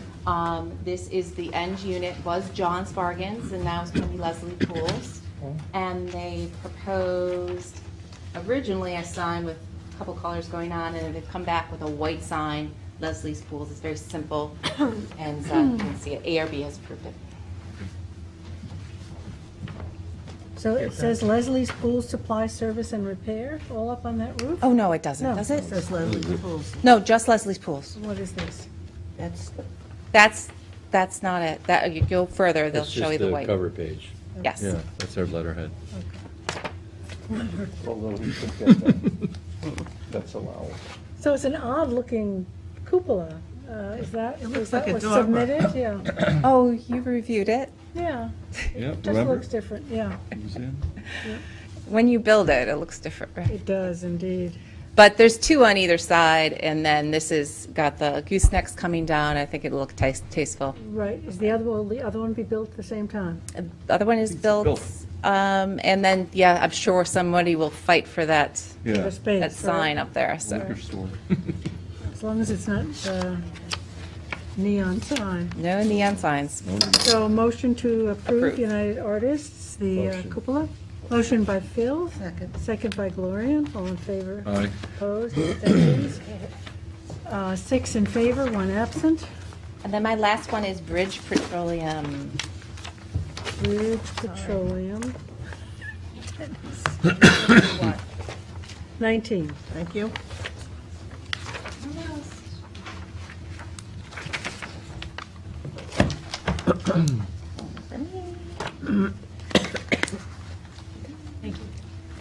Pass those down.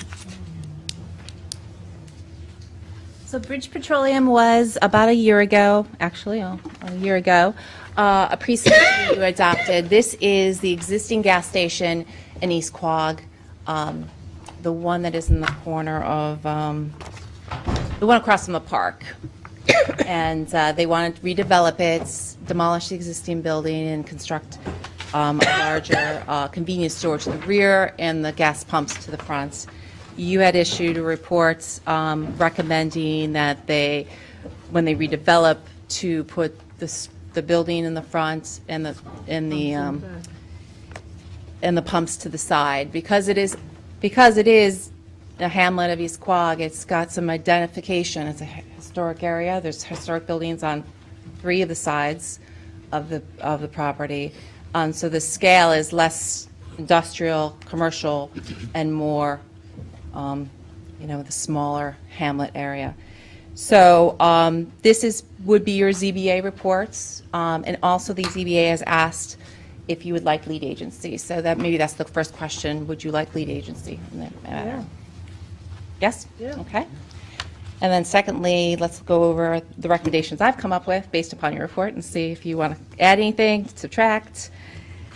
The first thing is that the project is a non-conforming use in the Hamlet Office Zoning District in the Hamlet Center of East Quogue. The hamlet has a distinct identity in this area, a number of historic houses and a park across the street. The nature of the proposal is not in keeping with the area. The CO actually, which is attached, says 3 pumps. They're asking for 6. So that would be a significant expansion. The scope of the project is too large for the property, hence the number of variances required. Staff has provided an alternative sketch, which Kyle had provided initially. It's the last page, which provides a conforming project for the property, except for the convenience store, which is what they're going to the Zoning Board of Appeals.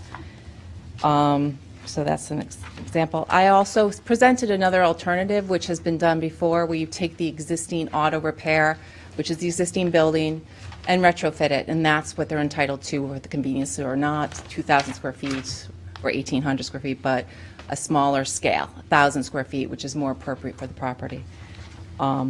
So I thought that would be an alternative. And then the other point I wanted to make is that if you can see by the aerial, the site looks completely cleared. In 2016, the site was vegetated in the rear. And so their point that they have 100% impervious surfaces now is because they've done that work in the last couple of years. That's not something they're entitled to, and it has no approvals. And then you'd like to assume lead agency. Anything else you'd like me to Is add? number 2 clear enough? You say attached references 3 pumps, applicant requests 6? I mean. Oh, yeah, so I'll do that. Yeah. Yep. I'll add that, okay? Anything else to add?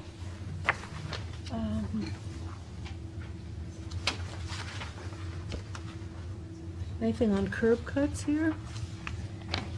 Well, that Walker Avenue side there's no curb at all.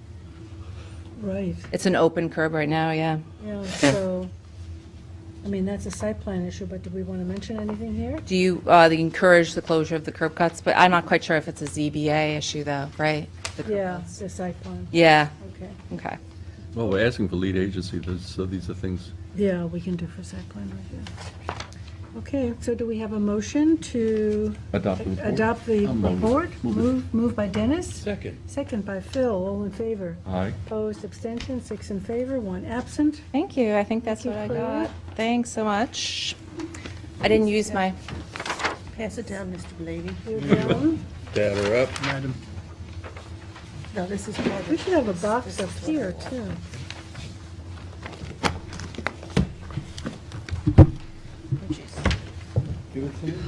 So Jackie, Hi, Jackie. how are you? Good evening. Trying to be efficient. We're not going to get out of here. We're going to go right through. Unfortunately, it's light. So I'm going to try to go in order with the applicants that are present. So first, I'll be going to 851 Head Pond Road. Number 7, 851 Head of Pond. Quirky of late. And leaning over is killing me.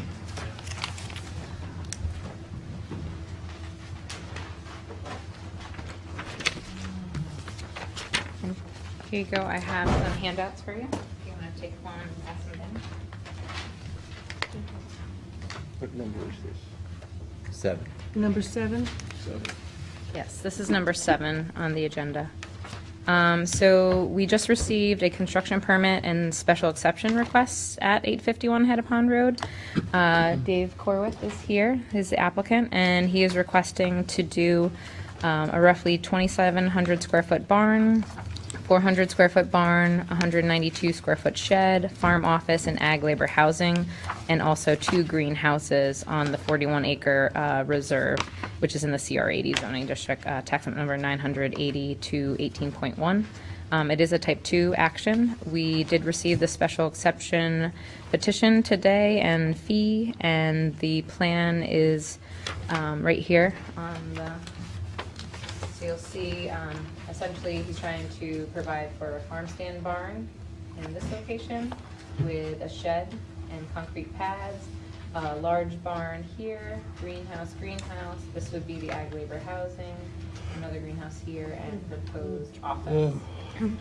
So he is here before you. It is a construction permit, but the ag labor housing is a special exception, which we have special safeguards and conditions associated with that based upon the setbacks and driveway access, et cetera.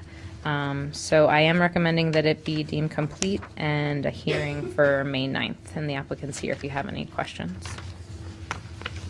Where on Head of Pond Road is this in relation to like any other major road?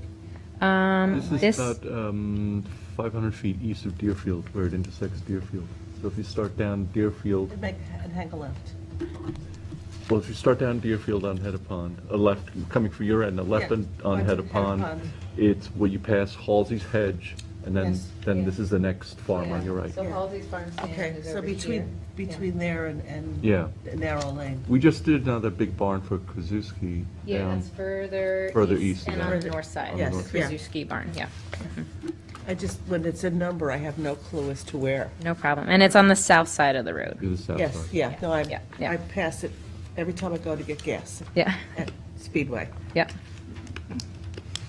Okay. So the applicant's here if you have any questions. Any questions? So we're deeming it incomplete. We're deeming it complete and Oh, complete and scheduling. schedule. for May 9th. For May 9th. I'll move it. Yep. Moved by Dennis, Second. second by Gloria, all in favor?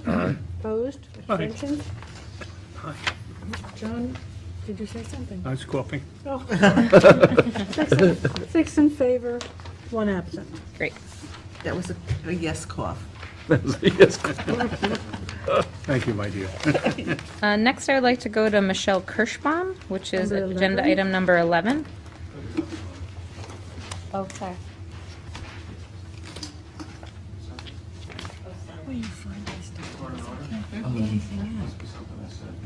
Oh, yeah. No, sorry, I just must have had my stuff out of order. Nothing's happened. Search, hit the search, and then you type in. If we have to be here, everybody. We're on the first one, so we go K-I-R. 3 letters starts at the other end. Hit search. So the pre-app report is heading your way. If it goes in the agenda, you just click. And there's some reduced 11 by 17. Lost everything. Oh. Sorry, John, I must have my stuff out of order. Okay. All right. Well, here's, I gotta do this. here's, Where's the rest of it? You only have a, that's it. uh-oh, I don't have a map, I don't have a, You don't have an overhead? I don't have What's on your machine? Oh, I was one aerial short, so.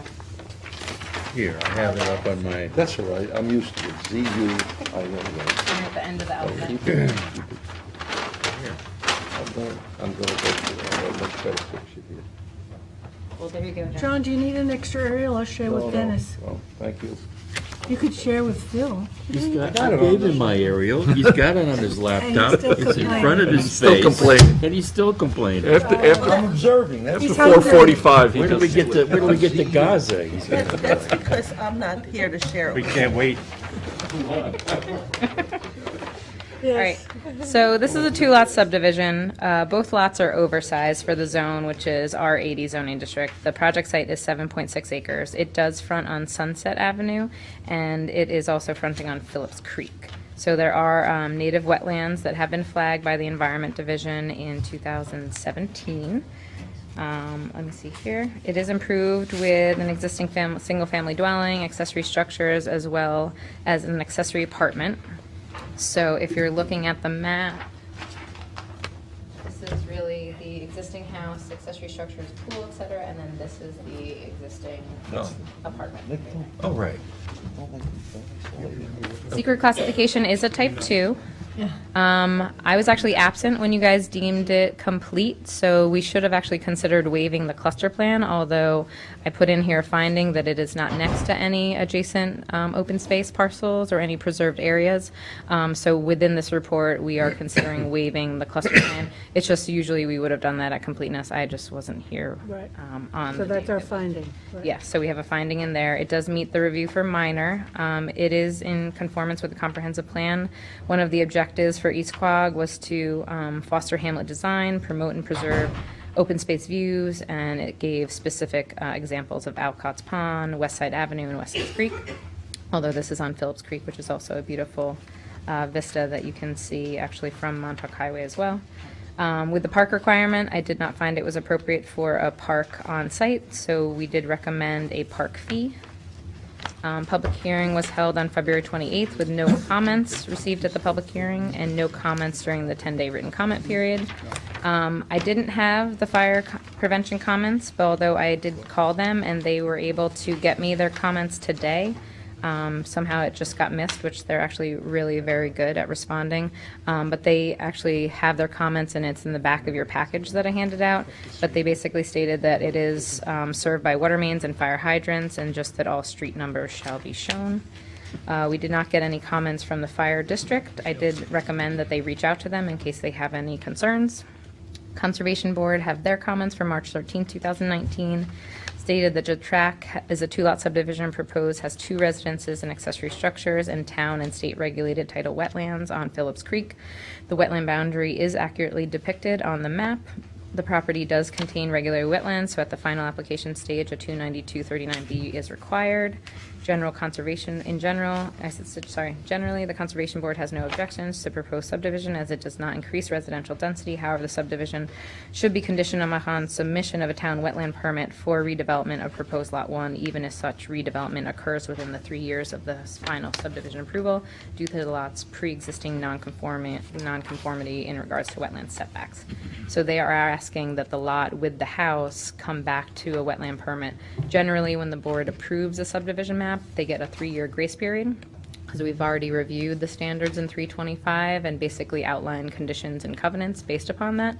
They are asking, though, if it's ever redeveloped within the 3 years, that Lot 1, which is the one with the house, come back in. So just so you realize, it's because the wetlands, you'll see, you know, you have your standard wetlands along the creek, and then you have wetland, marshland that comes up very close here, which is the rationale for that. They also stated that the map needs to be revised to provide a conservation easement that extends 30 feet and of north of the swimming pool, increasing to 75 feet. They did state that the conservation easement can be restored through immediate cessation of mowing activities and allowing for natural recovery, or an active revegetation plan, depending on what the planning board wants to do. We can decide that at final application stage. To show all fences along the northerly property line within the recommended conservation easement to be removed, and also to be further revised so that the map shows that it's within the town's high priority water quality zone. So this would require an IA system when it was ever to be redeveloped beyond 25%. DEC did provide comments on February 2nd, 2019. They did state that they had the survey and they have no application for the activity, and basically an application from them will be required, so the applicant will comply with that. Trails Advisory Board, they had recommendations March 5th, 2019. They stated the Trails Advisory Board takes this opportunity to comment. The neighborhood has no existing access to the water. There is an opportunity for trail access to the water along the southern side of the property, and thank you for considering this recommendation. The town engineer had standard comments and had no objection, just recommended 2-inch drainage and did recommend engineering approval. And we did not receive any response from the East Quad CAC. So as recommendation number 1, just to clean up the waiver of the cluster plan, I did state that the planning board shall formally waive the cluster plan requirement as there are no adjacent open space parcels, and the planning board shall require preservation of on-site wetlands and buffer areas by conservation easement. I also stated that the limits of the wetland boundary as shown on the map shall be submitted, and they might need to update the flagging depending on health department delays if it goes beyond 3 years of your policy. So that's number 2. I did recommend a conservation easement to establish on all on-site freshwater wetlands and 100-foot landward of the delineated wetland setback. These parcels do have plenty of room to meet that 100-foot setback. I did kind of leave it open. The Conservation Board was recommending 30 feet, but I was leaving a little wiggle room to look at the conservation easement and what would be appropriate around the pool, because the wetlands are pretty close to the north. So I'm not sure if we want to do the full 30, because if you take a look, I think they have a setback of like 29 feet from this property boundary to the shed here. So I don't know if 30 is really appropriate, but maybe we can take a look at that and see, maybe 20 feet might be appropriate right here, and then extending to 100, essentially. So I kind of left that open instead of dictating that it would be 30, then 100. Let's see here. The conservation easement will be required to be revegetated.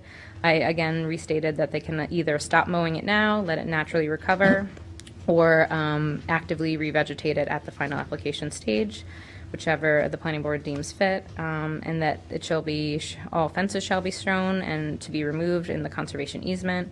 Also consider the covenant that Lot 1 is subject to Conservation Board wetland permit at the final application stage based upon the Conservation Board recommendations. Removal of all fences and structures shall be required within the conservation easement prior to signature.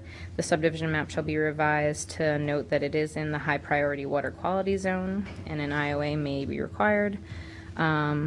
consider a 10-foot wide deeded access strip to Phillips Creek or a trail easement along the southern boundary, and if so dedicated or an easement is provided, the planning board would waive the park fee.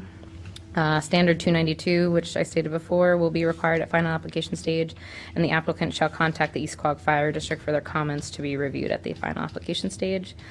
Standard driveway safety requirements, the final subdivision shall be sent to Suffolk County Planning Commission or Department of Planning, and shall indicate Health Department. The only other thing that I was always noting is that we will ask for this portion of the driveway to be removed that encroaches. So both lots will be able to have their own driveway, so we'll ask for that to be also, and I believe they said there was a note access to lot 1 to be relocated as a note on lot 1. Are you making that 16? Yes, so I'll probably put it as the new 14, and then I'll move those standard health departments down. So, I'm sorry, so they're just going to bring it from the highway? they'll bring it from For lot Sunset. one. So I'm not recommending a common driveway, but when a driveway encroaches, and if we leave it that way, there might be a need for an easement here if they're going to continue to use that. Right. But they're going to relocate the driveway, so essentially they'll each have their own driveway. Sunset Avenue is a dead end. There's not a lot of traffic. I'm not recommending that a common driveway be required. So they each get their own driveway. So I'm just going to put that in as a new recommendation. And that's about it. Okay. Any questions? John?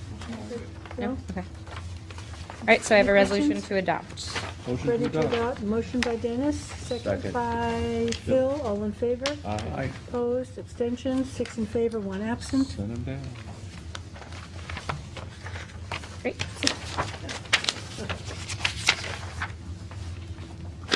All right, so next I do have, number 10. We'll go back to number 10. Yeah. It's in your packet, but I also printed you out copies as well. Preparing the packets for, and this is good. What application are we on? And 10? Number 10, yes, Sepos and Randolph. Yeah. Oh, there's a name we haven't heard. Sorry, I thought these were stapled.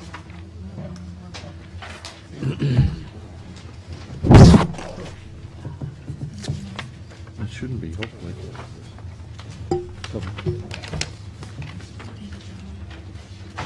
It's actually an approval and not an extension? Oh, their map is filed and done. Wow. Oh, wait. Oh, no, you handed him the page. Here you go. He memorized that first page, as soon as you Yes. gave it. Got a photographic number.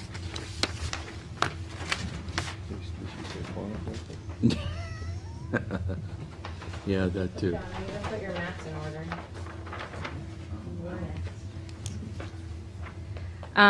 So this is the covenant amendment. Essentially, the planning board for quite some time, ever since I've been here, which is now like 13 years, Wow. we've been requiring covenants to ensure that the developer, essentially the subdivider, is required to make necessary improvements for the common driveway, grading, drainage, utilities, et cetera, prior to conveyance. So the applicants are requesting that this covenant be amended so that they do not have to provide for the common driveway, grading and drainage and utility prior to conveyance.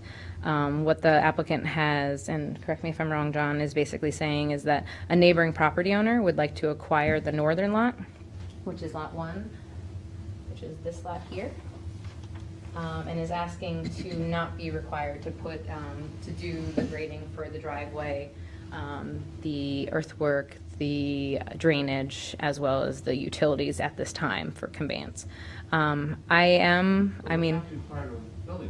yeah, so, and then they're basically asking to amend it to be prior to a building permit. But that then is, so the planning board has been very consistent putting the onus on the subdivider as the developer, not putting the onus on the person who's purchasing the lot. So they're here before you today to ask and see if this covenant can now be prior to building permit to do all of that. But I did want to remind the board, when we did look at this, we also did not require a common driveway plan to be engineered at this time. They asked for you to waive that. So normally, we at least have a plan in the file that shows what the common driveway improvements will be. So that way also people understand what kind of drainage, what kind of base course, and they can kind of essentially price out what the cost of the driveway will be. So I am a little hesitant to amend the covenant, but John is here to argue that. But it's just, we don't amend this very often. And there was another request for this, I believe it was Capizzola and Flynn, where they asked the same thing to convey to a family member, and the board actually did not honor their amendment request. So it's just something that you guys have been very consistent on. Obviously, John will make his argument to the board. And yeah, so I just want to make that clear. Yeah, I'm very surprised at anything other than a rather, you know, uneventful passing of the resolution. You had a public hearing, there's no opposition. The board themselves had absolutely no issues with this. The next door neighbor is going to acquire the adjacent lot with the hope of preserving it, but no commitment, which is why I found in the resolution, as the purchaser intends to keep the parcel open. That's sort of like a cheap way to get a conservation easement by putting that in the resolution. So you have friendly neighbors. One of them wants to acquire this parcel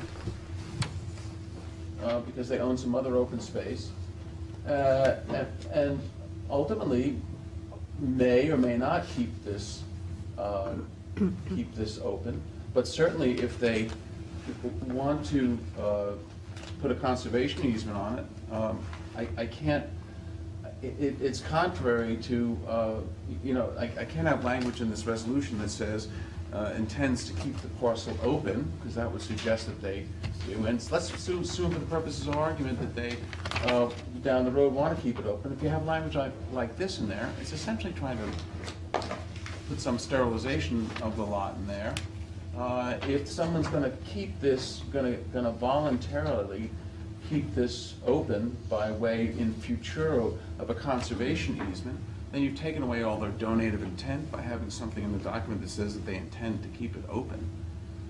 So what you're really doing is chilling someone's ability down the road to keep it open by way of a subsequent conservation easement.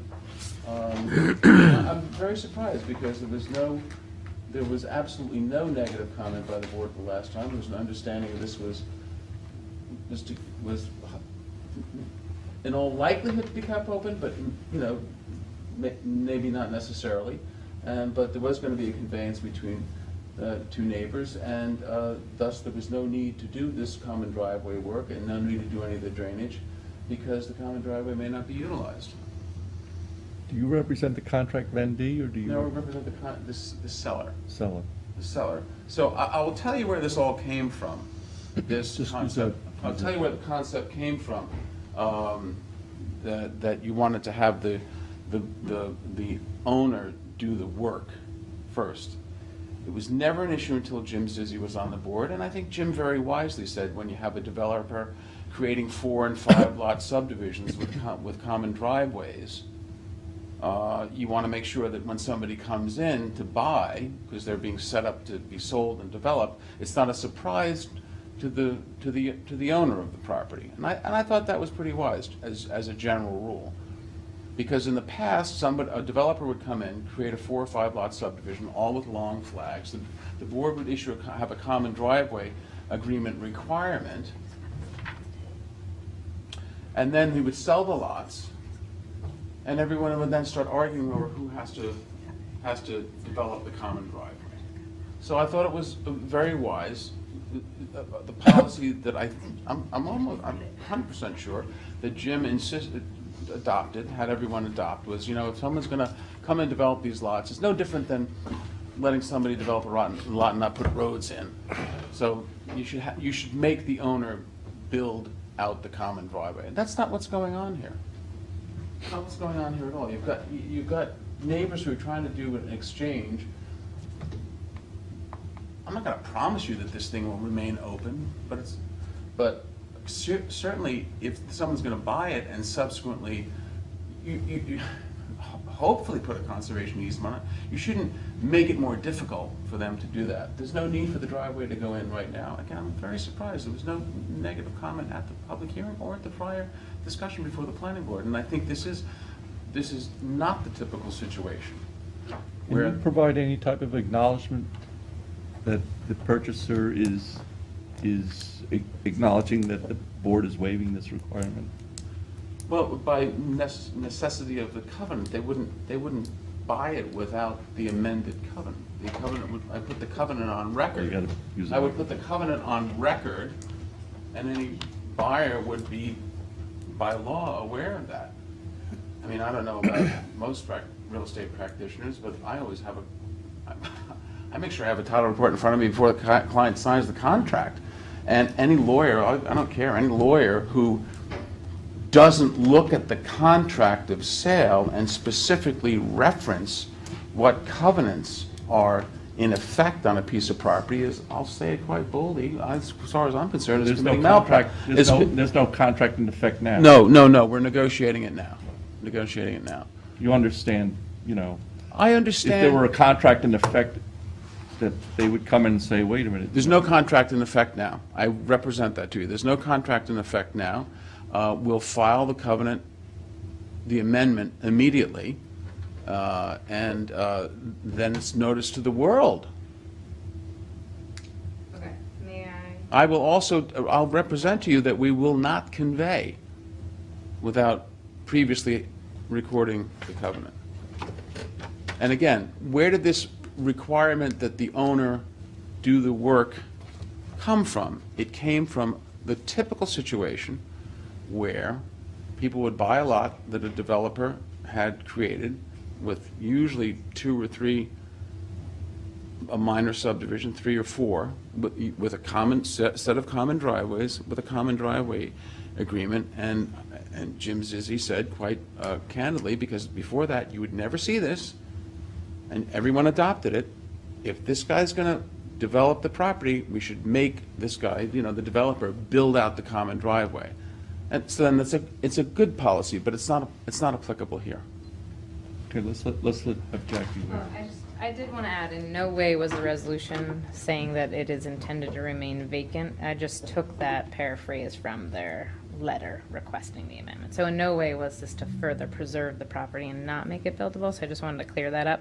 And just, this is a standard condition, so I just want to let the board know this may set some type of precedent for people to come in. So I'm just reminding the board that we haven't varied this very often, and the last time I handled an application, it was denied. But, some assurances the board might be happy with, like you said, something that we receive in writing, because I have no guarantee that this is going to be sold to somebody and then the driveway's not going to be built, and then the onus is then on the person purchasing the property, which is not the intent of the covenant. So I'm just concerned that it will be sold, and then all of a sudden it will be built upon. It will be, the common driveway will be being built at the building permit stage. And right now, we don't have a plan in the file for the common driveway, and basically then the basic amenities aren't provided for that person that possibly buys it. Not saying that will happen, but, so there's just some concerns here, and I want the board to be aware of those. So if the potential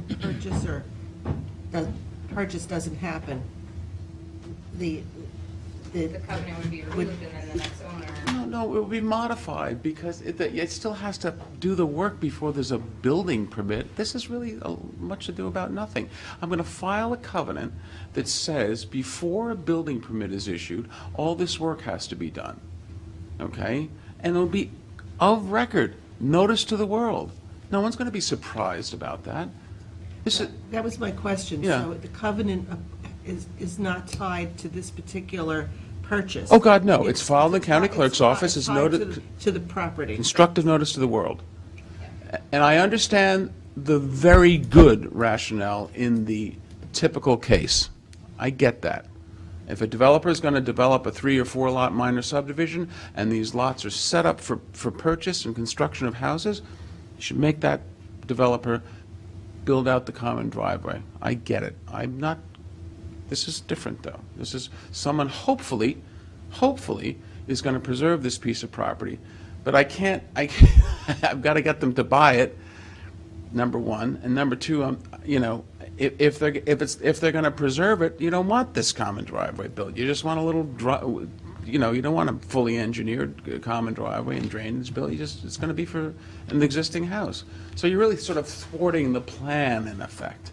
And I will represent to you that I will file this amendment to, which, by the way, would have to be both to the common driveway and easement agreement and the CNRs, which your resolution doesn't deal with, because in both of those instances, it requires the construction prior to conveyance. It's not a heavy lift. I'm sort of scratching my head why there was no comment whatsoever, negative comment whatsoever when this first came up for discussion. There was no negative comment at the public hearing. I thought this was an attempt to try to make it a little bit easier for some neighboring property owners to hopefully preserve some open space. So you'll represent on the record that your intention is to record this amended covenant prior to the execution of a contract to a prospective purchase? Prior to the execution of the contract, perhaps, definitely prior to the conveyance. The concern that I have is that I've got to get the approvals for the contract. We can say it that way. Yeah, I'm just concerned if someone comes in, I'd sign a contract for this, I expected this to be done. I expect it to be a common driveway Yeah, there. and now you guys pull the rug out from under. That's a good fear, I get it. I just don't think it's applicable in this case, that's all. Yeah, as long as you can represent that on the case. I mean, we're talking about one lot, you've got existing infrastructure, and there's an effort to possible preservation, so this Yeah, I might be represent the appropriate. board that covenant will be on. God willing, we can get it all done quickly, but it will be on prior to the conveyance to this neighbor. Do you want to amend that language, Jack? And then you also, definitely amend it for the common driveway aspect. it has to do with the common driveway and the CNRs. Yeah, the Yeah. CNRs and the common driveway. Okay, Which both require majority plus one of this board. okay, I think we can move forward with this. It requires all five. Excuse me? I said it's a majority plus one. Majority plus Requires one, we all need five. Is there anyone, an injectance? We have Well, five? no.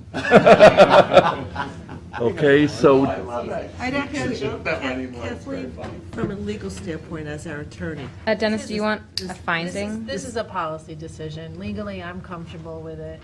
Yeah. It's a policy issue for the board to we're making decide. findings that there's an existing house with existing infrastructure, and that the covenant impacts one vacant lot. I think that's a I think we won't mention anything about preservation, God, it complicates it. So those would be the two major findings. Okay, so finding And then there's an existing house. there is currently no contract of sale currently in effect. But you can even say there that the council represents that the covenant will be filed prior to conveyance. That's Yeah, better that's language. fine. Yeah. Say that again? The amended covenant, the covenant amendment will be filed prior to conveyance. You gotta get over there. Can't hear you. Am I hearing? I'll read it. The amended covenant will be filed prior to conveyance. Right. Okay. Okay, so do we have a motion? Motion. Motion by Phil, second by Zuccarelli, all in favor? Aye, opposed, abstention. We have 5 in favor, 1 absent, 1 recusal to record. Thank you. I have one last question. Sure. We have a nice symmetry up there with the seals, right? Way up at the village of East On the golf course. On the golf course. Who said that? Right there. How we doing, Charles? All of this is minutes, so if you're not behind a microphone, we're Can't not hear. gonna be able to hear it. We're trying to train them, but have you found our chair?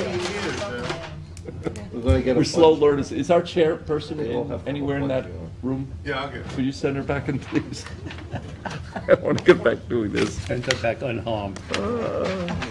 So, Pass down. Pass it down, right? pass it down. I was like, where's it? It was in there. I even volunteered to buy a walk-around mic, so I don't want to hear it. Right. Come on, let's pass. All right, so next can I go to agenda item number 12, which is Demena Horse Farm, which we discussed at the last meeting on the 28th. I have provided for a final conditional approval. What number? 12. We're on Demena now. So I know the board's concern was really noise impact because this barn is very close to the property line, and also the filling station, which is also right on the property boundary and causing harm to the adjacent hedgerow. I did provide a sketch to the applicants to relocate it a little bit to the north. And I will actually, I did.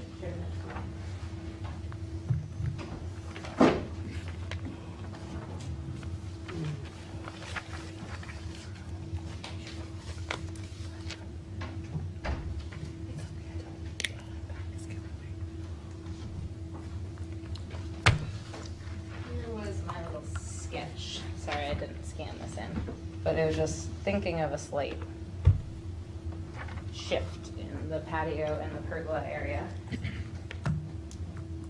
So it's more off the corner. That was the Yeah. idea, to move it, shift it a little bit more to the north, but still wasn't there an provide for issue about access. About septic or something there? Yeah, that sketch It's does not. something else. It Yeah, doesn't- it doesn't encroach on Okay. the septic area. It went that way, so. It did go that way, it didn't Didn't go to come the this septic. way. Yeah, oh, sorry. Not a problem. I just- You keep a close eye on things. I couldn't answer my own question because I didn't see it. I understand, I understand. Oh, it's deep. So I did just update the staff report and made some subtle tweaks based upon last week's conversation. And then I added noise attenuation due to the close proximity and the filling station to be relocated to the north. Also, horse calculations, I added in there as well. I do have a conditional approval that I have discussed with the applicant's representative. So I'll go over the basic conditions here, but this resolution would adopt the staff report as the basis for the approval, and then I will just go to the conditions, and then we can discuss from there. Changes to the site plan is just that the applicant provide updated horse calculations based upon the... Jackie, do we get anything? Oh, sorry. Oh my goodness, I didn't pass it out. I was so consumed by my sketch. Your sketch is somewhere down, I think it ended. Can you pass the little sketch down this way? Sorry, once it goes in the box, it's done. Oh, it's in the box? No, I'm not. Oh. What's in the box? The sketch. We're being. Oh, it's in the box. Getting Googled. Non-retrievable. It's 5:30. So We need coffee. So if you go to page 2, Yes. I'm just going to start going over the conditions. So changes to the site plan and architectural plans are to provide the updated horse calculations based upon the small Yeah, improvement, that's it. and that will take land Exactly. away from open area. For the applicant to show and note the proposed relocated filling station and concrete anti-spill pad to be located a sufficient distance from the neighboring property lines to avoid potential pesticide drip onto adjacent properties, subject to a review and approval by the planning board. So I'm basically saying, keep it away from the properties, and then you guys will take a look at where they propose to put it in the future before we sign the plans. How many feet are we? Yeah. That was the big thing for me. So the only thing is, Dennis, you did suggest 50, and I was looking at that, and my idea was, to keep it away from the property line was to just shift it, sorry, let me get my bearings. I wanted to shift it so that it was easy, so they could utilize the existing well, maybe just do a water line here, and then relocate it here. So on the when I other measured side- that, I got 40 feet, because this is a 50 scale. So, but that way it would still be in the same vicinity, across the driveway, it's about 40 feet. And then I was thinking, they could do some kind of open rail fence to support it. That way, there was a concern that if it was a standalone filling pipe, that essentially it might get run over, people might not see it. So the idea was possibly to have maybe 2 segments of an open rail fence, have the pipe or filling station, water filling station on that, and then basically they wouldn't be changing their daily operations. But the applicant did want to leave it open, because they might move it even further away. So I didn't state a distance, but you guys will have review and approval over it prior to assigning the map. So they'll come back to you and show you. Well, I, for one, was particularly persuaded by Ms. Verno's letter, and whatever we end up doing, I want it as far away from her property as possible. Duly noted. I'm only one. Oh, no, I think we're all on the same page. I agree with you, Phil. Okay, and then, so, I'll let Wayne speak to the shift, but then the other instance was to have some kind of noise attenuation Right. on the southern portion, So because it is so close, we were talking about some kind of noise attenuation. I did research, there's different options. There are kind of like vinyl covers and also fabric covers that you can put along a fence. The most attractive option that I saw was essentially like a vinyl sheet. You can put it along a stockade fence, you can hang it as a curtain. So I thought that would be something that wouldn't really affect any appearance or aesthetics, but it would provide essentially a sound barrier. They did state when I was on the phone with them, though, that you really have to take a look at the situation and possibly get a noise study so that they could offer what would be the best scenario. But in looking at their products, that looked like something that might work. Also looking at the plans, the applicant also said that there's basically like a knee-high, like kind of rock wall on the architectural plans. We were considering maybe bringing that up higher or maybe enclosing that southern side and making it basically a solid wall or solid construction.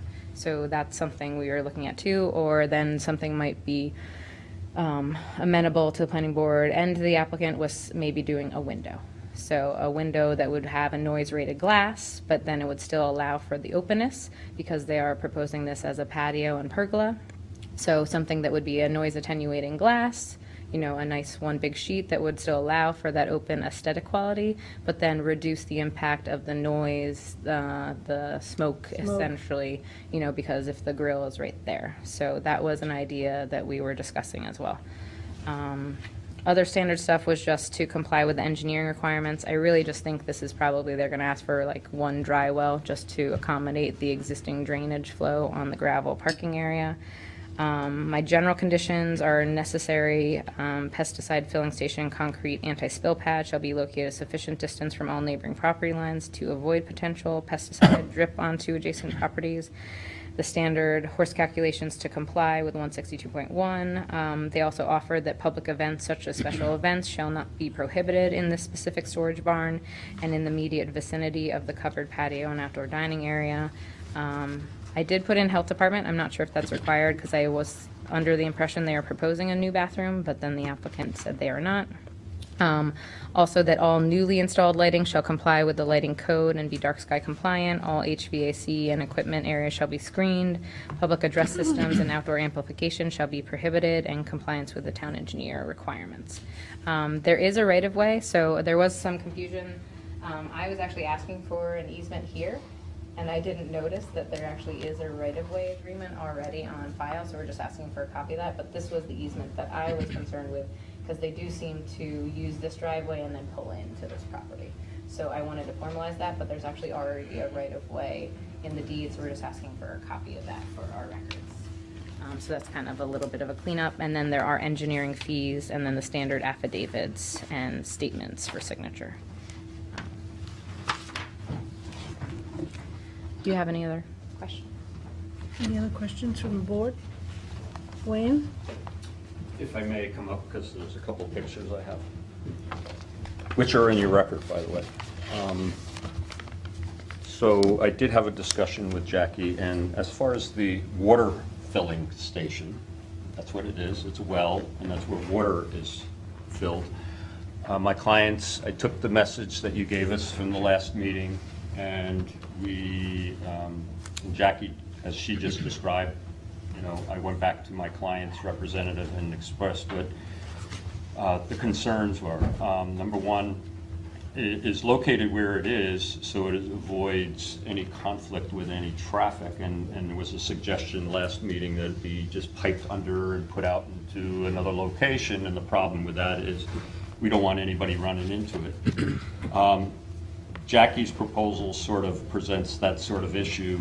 My client's not inclined to do what Jackie's suggesting, but they're inclined and they are willing to accept this condition, and they just haven't figured out the proposal. It may be, actually, they may relocate this even to another property, but it's going to be far from this location. That would be good. Whatever it is, they just haven't, with their farm manager, figured it all out right now, but we will come back and present to you for your review. The other question is the sound attenuation thing, but Jackie, I want you to look at this because I don't know if you looked at this in the file, because there's two things. One comes out with the HVAC, so in your alternative. So you have the existing barn. This is looking from the east at the barn. And you see the access that you have off of the driveway. This is the north side. See no doorways, otherwise you could actually, not on this picture, but on one of the aerials, but this is where the septic is located. And this is the west side where the connection is. You can see clearly the doorways that are trying to be maintained. That's the access. To do what Jackie's suggesting is changing perhaps how and where and how you get to the patio. The more important thing is you can see, Jackie, here's the HVAC, but also to understand where this corner of this building is, okay? And if you go back to your aerial photographs, again, this may be hard for you all to see, but I know you have some there. You'll see the barn, and it's pretty much on the northwest corner of the vernal property. And the first thing you need to know is the separation between that and the house is well over approximately 250 or more feet. The second thing is the Vernos maintain a 6-foot stockade fence on their side, in their property line. Then there is a tall, very tall privet hedge. You've seen the pictures. You can see a corner of it there.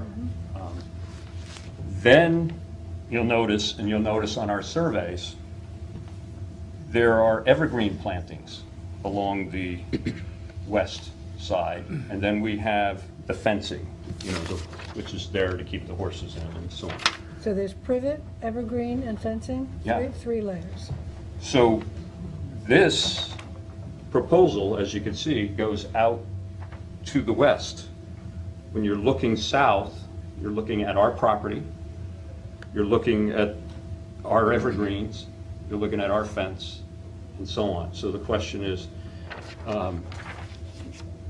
when you get into sound attenuation, what sound? And the other thing is we got to look again at the plans we're proposing. And Jackie, after looking at this a little closer, and my client talking to me, is to understand again what's happening in plan view. So this is the existing building, this is the corner, and that HVAC is located approximately here, but at this point is where you have the hedge. It's located over here again, and the stockade fence, and then we have evergreens and a fence that probably come out a significant difference. And the Verno property is where? It's right here. That's the pool? That's the line of the... Well, this is our corner right here, is the corner of the building is where the aerial, the corner of the property. So, and you can see it on the surveys, Jackie, that you have here. You can clearly see showing the fence. So in between, you see the fence that's on the property line? That's in between that fence is the evergreens. So it's their stockade fence, privet hedge, evergreens, then our horse fence. This area here, again, just looking floor plan, is the covered portion. This is the porch over the patio. The rest is just the mere pergola, the slats, open to the air or otherwise.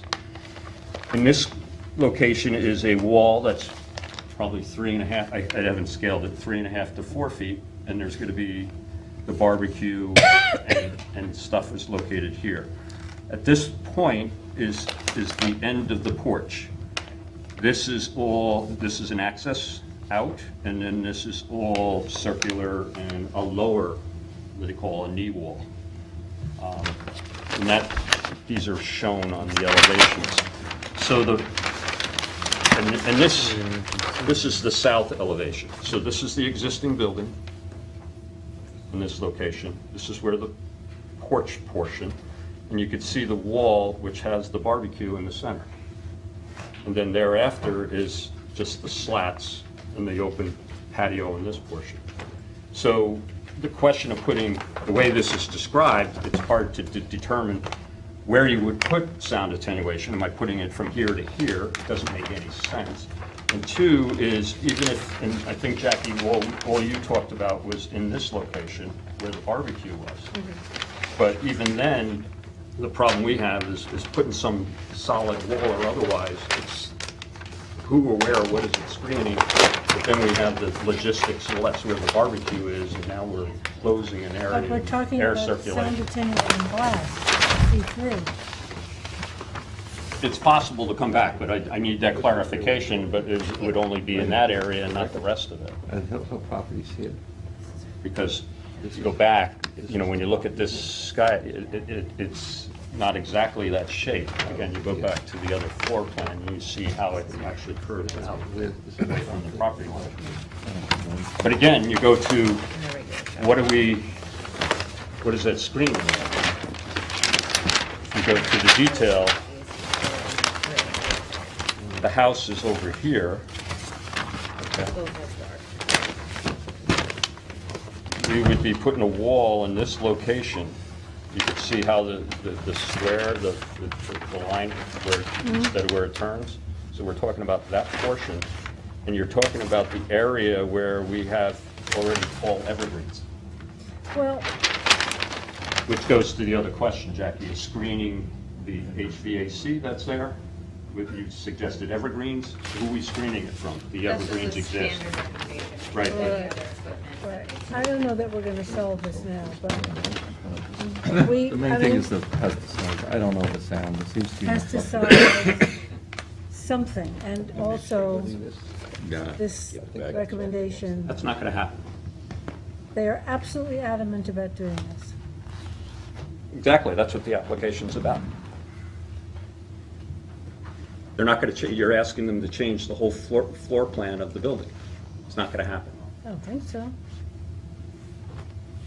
Yeah, That sketch doesn't take into account, no disrespect, but you don't have an architect, you don't know the floor plan, it was all drawn just as a, hey, can we put it over here? And I'm telling you, it doesn't work architecturally, it changes the integrity of the building, the access out of the building. We're trying to keep the building the way it is, not change the building. We're not touching the building other than to add this patio to it. It's sort of oriented as to utilize existing Well, the exits. French doors, yeah. Yeah. French doors. Well, I still think that some non-intrusive sound attenuating would be helpful. I mean, you keep referring to the Verno house. The Vernos have a pool as well that they use in summertime. These people are going to be using their barbecue in summertime. So it's not only the Verno house. And so you're saying there are 6-foot fence, plus the privet hedge, plus the evergreen trees is not enough screening No, I didn't say screening. or sound attenuation? Well, sound, nothing. I mean, that's not going to keep sound out. So are they going to put a fence or something around their pool to keep the noise from the pool? Well, they have On the hedge other side. around, right? Don't they have? They have the hedges. 6-foot fence. What else would you put between? And hedges. I think the main thing is to focus on no outdoor amplification, no speakers. There's not going to be any. Lighting is important. We don't want light. You know, I noticed, and Jackie and I were asking, is there's an existing light here, obviously with the patio coming over, or that porch, I mean, cover, that's going to be eliminated. And by the way, that's all facing west. But we did agree, I mean, as far as, we don't know, but any lights would be under the patio and shining down, and we can provide those specifications as conditions. And where do you think you might relocate the pesticide activity? Well, like I said, my client doesnn't know exactly, but they're even thinking on one of the adjoining properties they have, which is probably That would be great. 2,000 feet away. Because I think Jackie's suggesting that we need to know that before we sign the plan. Yeah.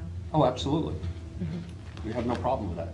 You know, the point is, I've already told my client, he's already working on it, but like he said, he needs to get out here, get with the farm manager, figure out all these logistics of how and where and what needs to be done to do it. You know, you're talking about an existing well. You just can't pop a well in the ground. So you need the water source, and that means if you need to pop a well in the ground, you need a DEC permit to do that. So there's logistics involved of just doing a new well. Your suggestion, Dennis, was, oh, you just pipe it, or that's what Jackie was suggesting, just pipe it to the other side of the driveway. The issue why it was there in the first place is to keep the piping out of any potential harm of a vehicle coming in and out. And you're talking about farm vehicles and et cetera, and et cetera. And that's why they did it on the side of the property, you know, where that well was, to keep it out of that thing. So it's not going to happen within the 50 feet or, you know, that right-of-way area. Pipe It's it not going to underground. happen in there. And it's not gonna- Underground. We know that. We know about piping under the ground, but the question is, where are you going to put that? And we're not going to go to the north in an open area. We're not going to do an open area because you need the maneuverability, and he doesn't Right. want anybody running into the piping. You know, You know, there is so much space here. We are talking about open space. Yeah. Exactly, And and we're we gonna are move it someplace squeezing everything into this There's no need. patio, barn building. Here's the pipe, right here, there's no need to have this. No. like I said, we've agreed to your condition. We're going to move it. We're going to show you the location before you sign the maps. Okay. That's what your condition is. You're agreeing to that. I'm just telling you, it's not likely it's going to be down anywhere near this facility. It's going to be someplace else. As long as show us and condition Wherever. it. So B and C I have in there. So B is the applicant shall show and note the proposed relocated filling station and concrete anti-spill pad to be located at a sufficient distance from the neighboring property lines to avoid potential pesticide drip onto adjacent properties, subject to review and approval by the planning board prior to signature of the site plan. And then C is the applicant shall show and note the appropriate noise and sound attenuation on the southern side of the patio and southern elevation on architectural review, architectural plans. And I'm going to state and put in there to be reviewed and approved by the planning board again prior to signature. Because those seem to be the two issues. And Now we have the no outdoor. yes, Yeah, the that's general in- condition is no outdoor amplification, so I have public address system and outdoor amplification shall be prohibited. And then I also have the public event, which is C of the general conditions. Public events such as special events pursuant to 283 shall be prohibited in the Prohibited. specific storage barn and in the immediate vicinity of the covered patio and outdoor dining Right. area. Our client agrees to That's this. what we can do. And then we have all newly installed lighting shall comply with the lighting code in section 330, 346. I So the am. things I'm questioning are the, just to clarify, if you're going to go with the sound attenuation, in my opinion, because of the vegetation that's there and it's not needed in the location. Absolutely. But if you're going to do it, it should only be on that one limited portion where the covered portion. The other part then extends out and goes in a circle around. So what is the actual southern elevation of that? Can you work it out with Jackie? Can you work that out with Well, I her? said southern side of the patio. Okay. So Well, Where's the southern side of the patio, The whole thing is patio is the patio. covered With a- patio. The whole thing is So I can say covered With a patio. knee wall. the covered patio. I can say the covered Covered patio. portion, okay. Yeah. The covered portion. Just submit a, And then health department isn't required, we're not doing anything that requires. Yeah, and I'm sorry, for some reason, when they were The talking about existing interior, it sounded like building bathrooms. has a bathroom approved with a septic system already approved by the health department. That was CO'd, you know, with the office renovation inside. That's all done. And it's, HVAC is just a standard Yeah. requirement that it be screened. I mean, I can even just say evergreen planting, so that Well, way. the question is, the only HVAC, which has nothing to do with the exterior, because it's outdoor use, we're not putting anything more, but I showed you on the plan, we have the existing one. So what do you want?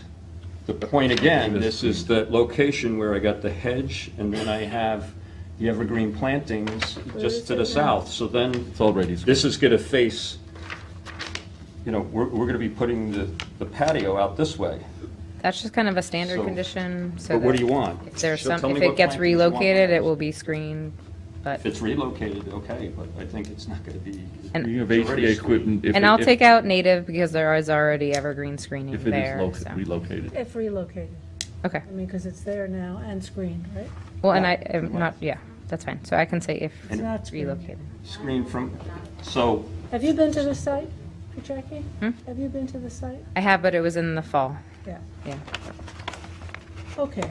So is that screened? And I just wanted to let the board know that There's a E, hedge. F, and G were not There's nothing applicable around it? on A changes to the hedge. site plan. I apologize. 6-foot fence, hedge, evergreens. And I Is was that- gonna say all lighting shall be shown on the revised plans. Yes. So Wayne, I'm just adding in, striking E, F, and G under changes to the Screening site of plan. HVAC equipment if required, and Jackie's gonna do a site She'll inspection. go visit. Okay, So okay. you go out there, you tell us what's out there, and then you tell the applicant what he needs to do to screen it. Who are we screening it from?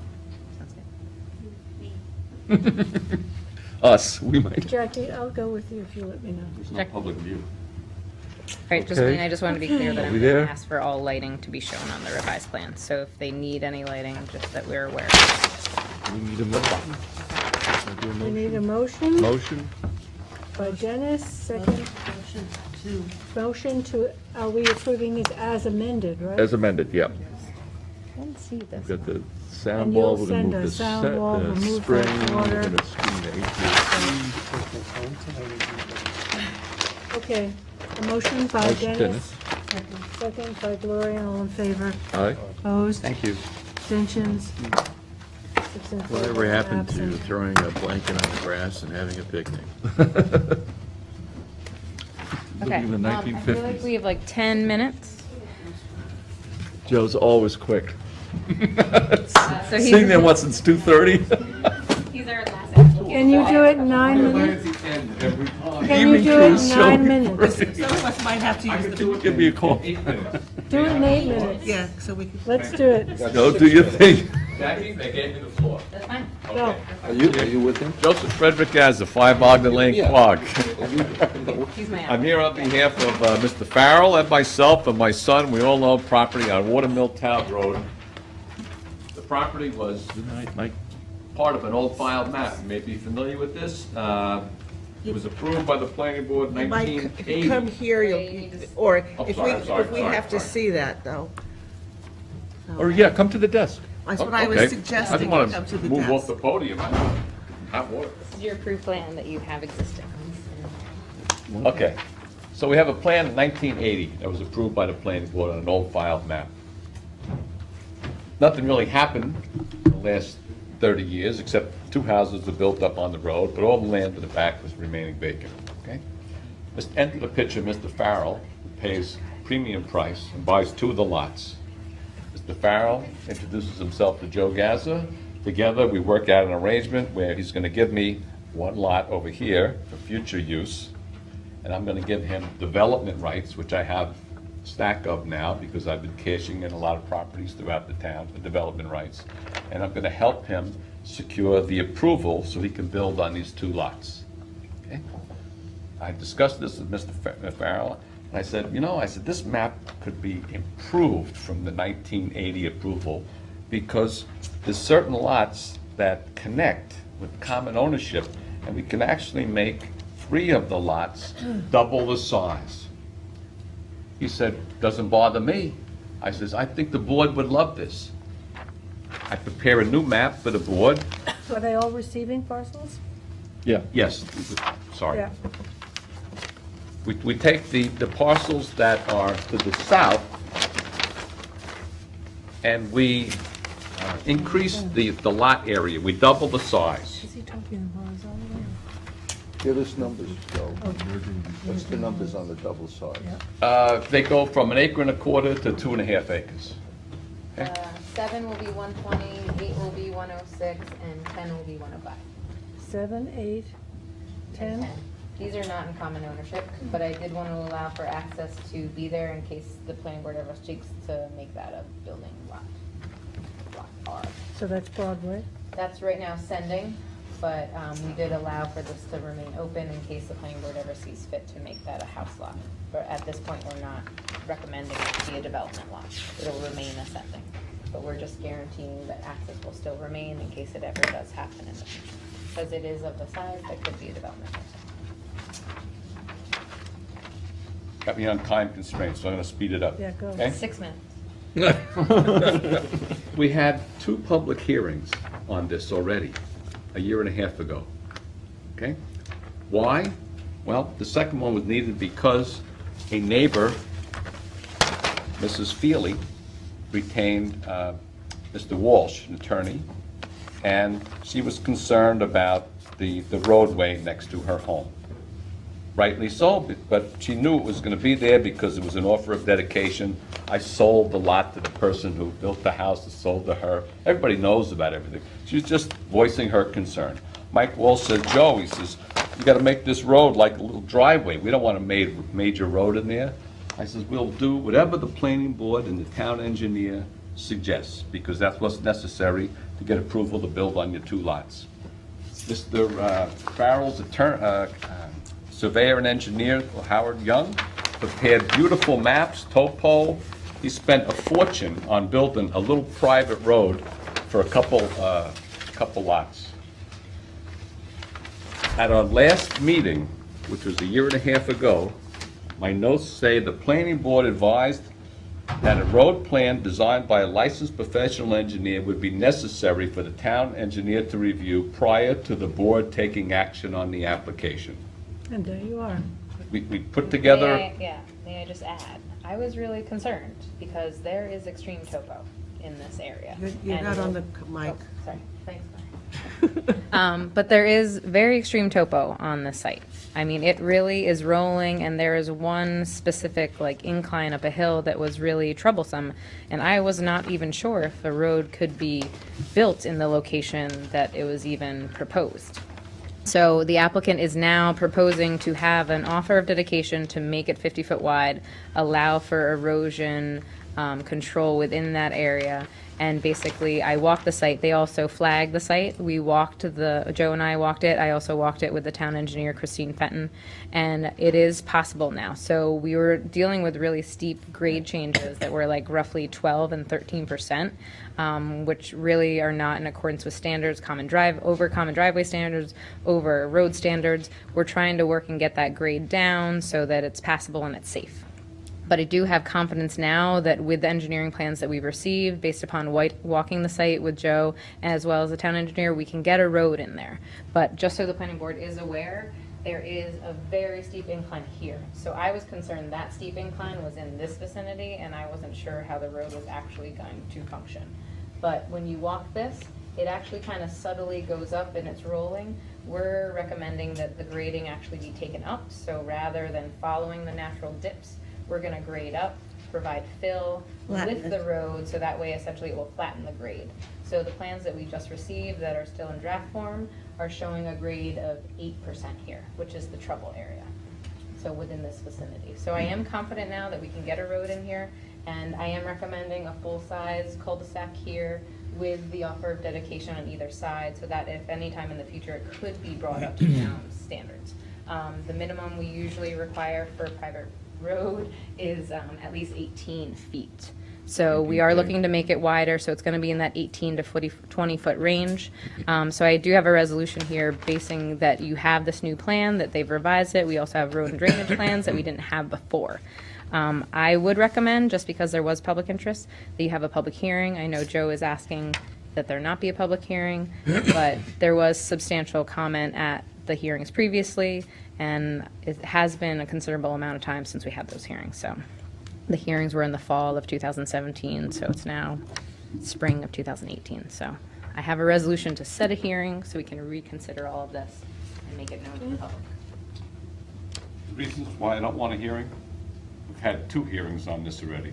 I personally called Mike Walsh before the hearing this afternoon. I sent him a copy of the map. I says, Mike, I says, what's going on with your client? He says, Joe, he says, why don't you put a couple evergreen, have Farrell put a couple evergreen trees along the sides. He knows the road is coming. I says, I know. I says, you know, I'm appearing before the board. I want to finish this up. It's been a long time. Mr. Farrell says, Joe, what, he thinks I'm sleeping on the job because it's been a 1.5 years and nothing has happened. I would like one other change, though, besides not having another public hearing. The town engineer is calling for a helicopter landing pad cul-de-sac here, and it's not necessary. And I know that Jackie and I sort of brushed a little bit on this. He's calling for a type C, and I want a type D. You know the difference between a D and a C? Tell us. A D is 50 feet diameter. A C is... Oh, I have them all in the file. Yeah, well, I have them here too. I have them. Here's what the town engineer has been suggesting. He's been suggesting a C, which is... Just hold it up. It's over 100 feet in diameter. It's double the size.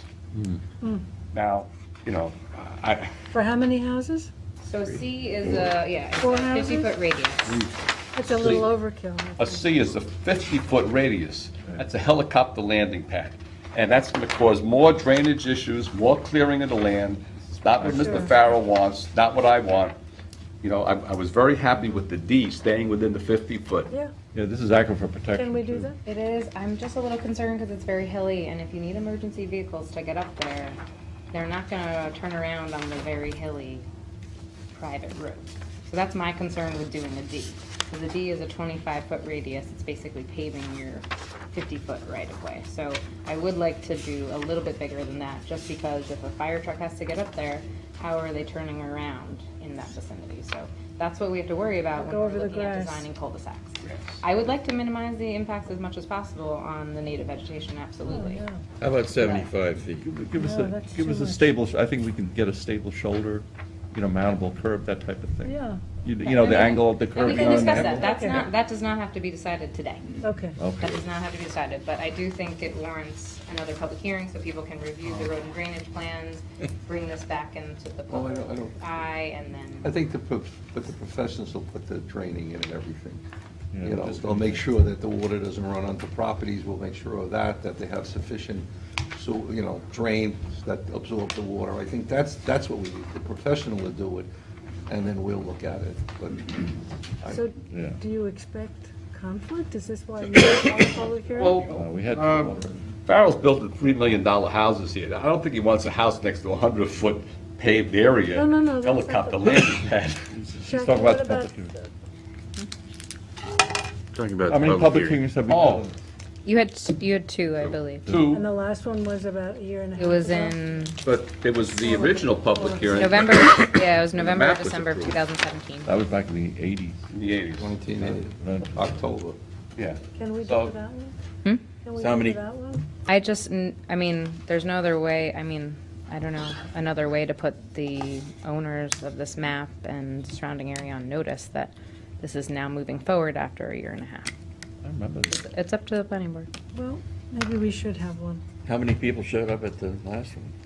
Well, you know what it There's is. about You 6 to hear 8. everything except How many? what's, 6 to 8 at each hearing. hear everything except what's relevant for the map at hand. Like, oh, this is our backyard, and, they know this is an old filed map.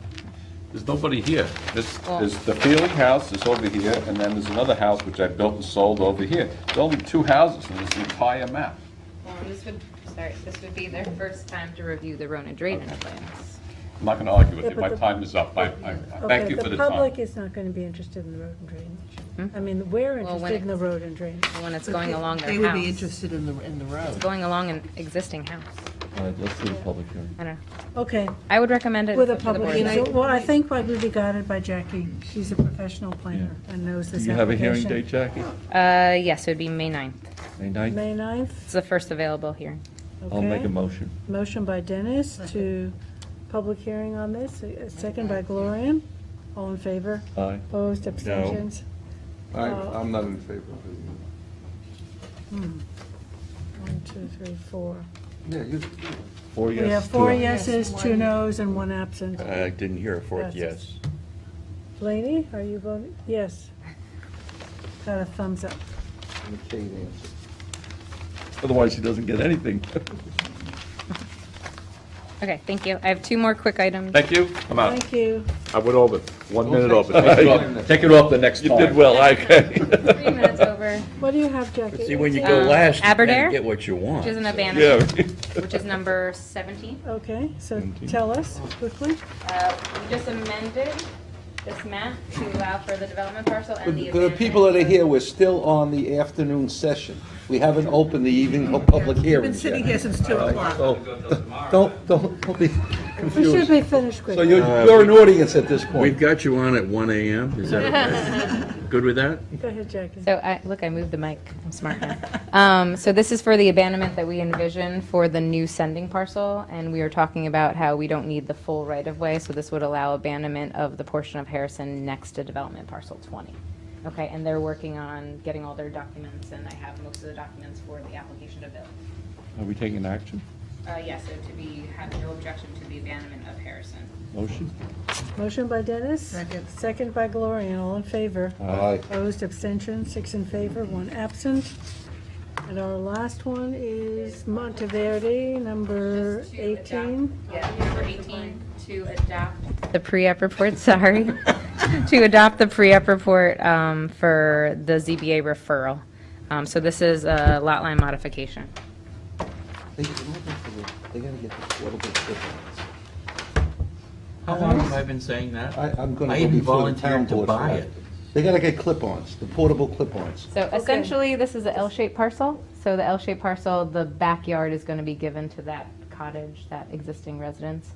So essentially, it'll be used as a backyard. We have a pre-app report that says it's a variance is required, so I'm just going to use our existing pre-app report as the report to the ZBA. Perfect. Okay. Motion to adopt the report? Motion? Motion. Motion by Dennis, second by Gloria, all in favor. Aye, opposed, abstention, 6 in favor, 1 I'm absent. bringing a megaphone. Motion to close the... Motion to adjourn. Motion to adjourn. That's Let's right. have a 10-minute. By Dennis. Second. Second. Yeah. Take a break.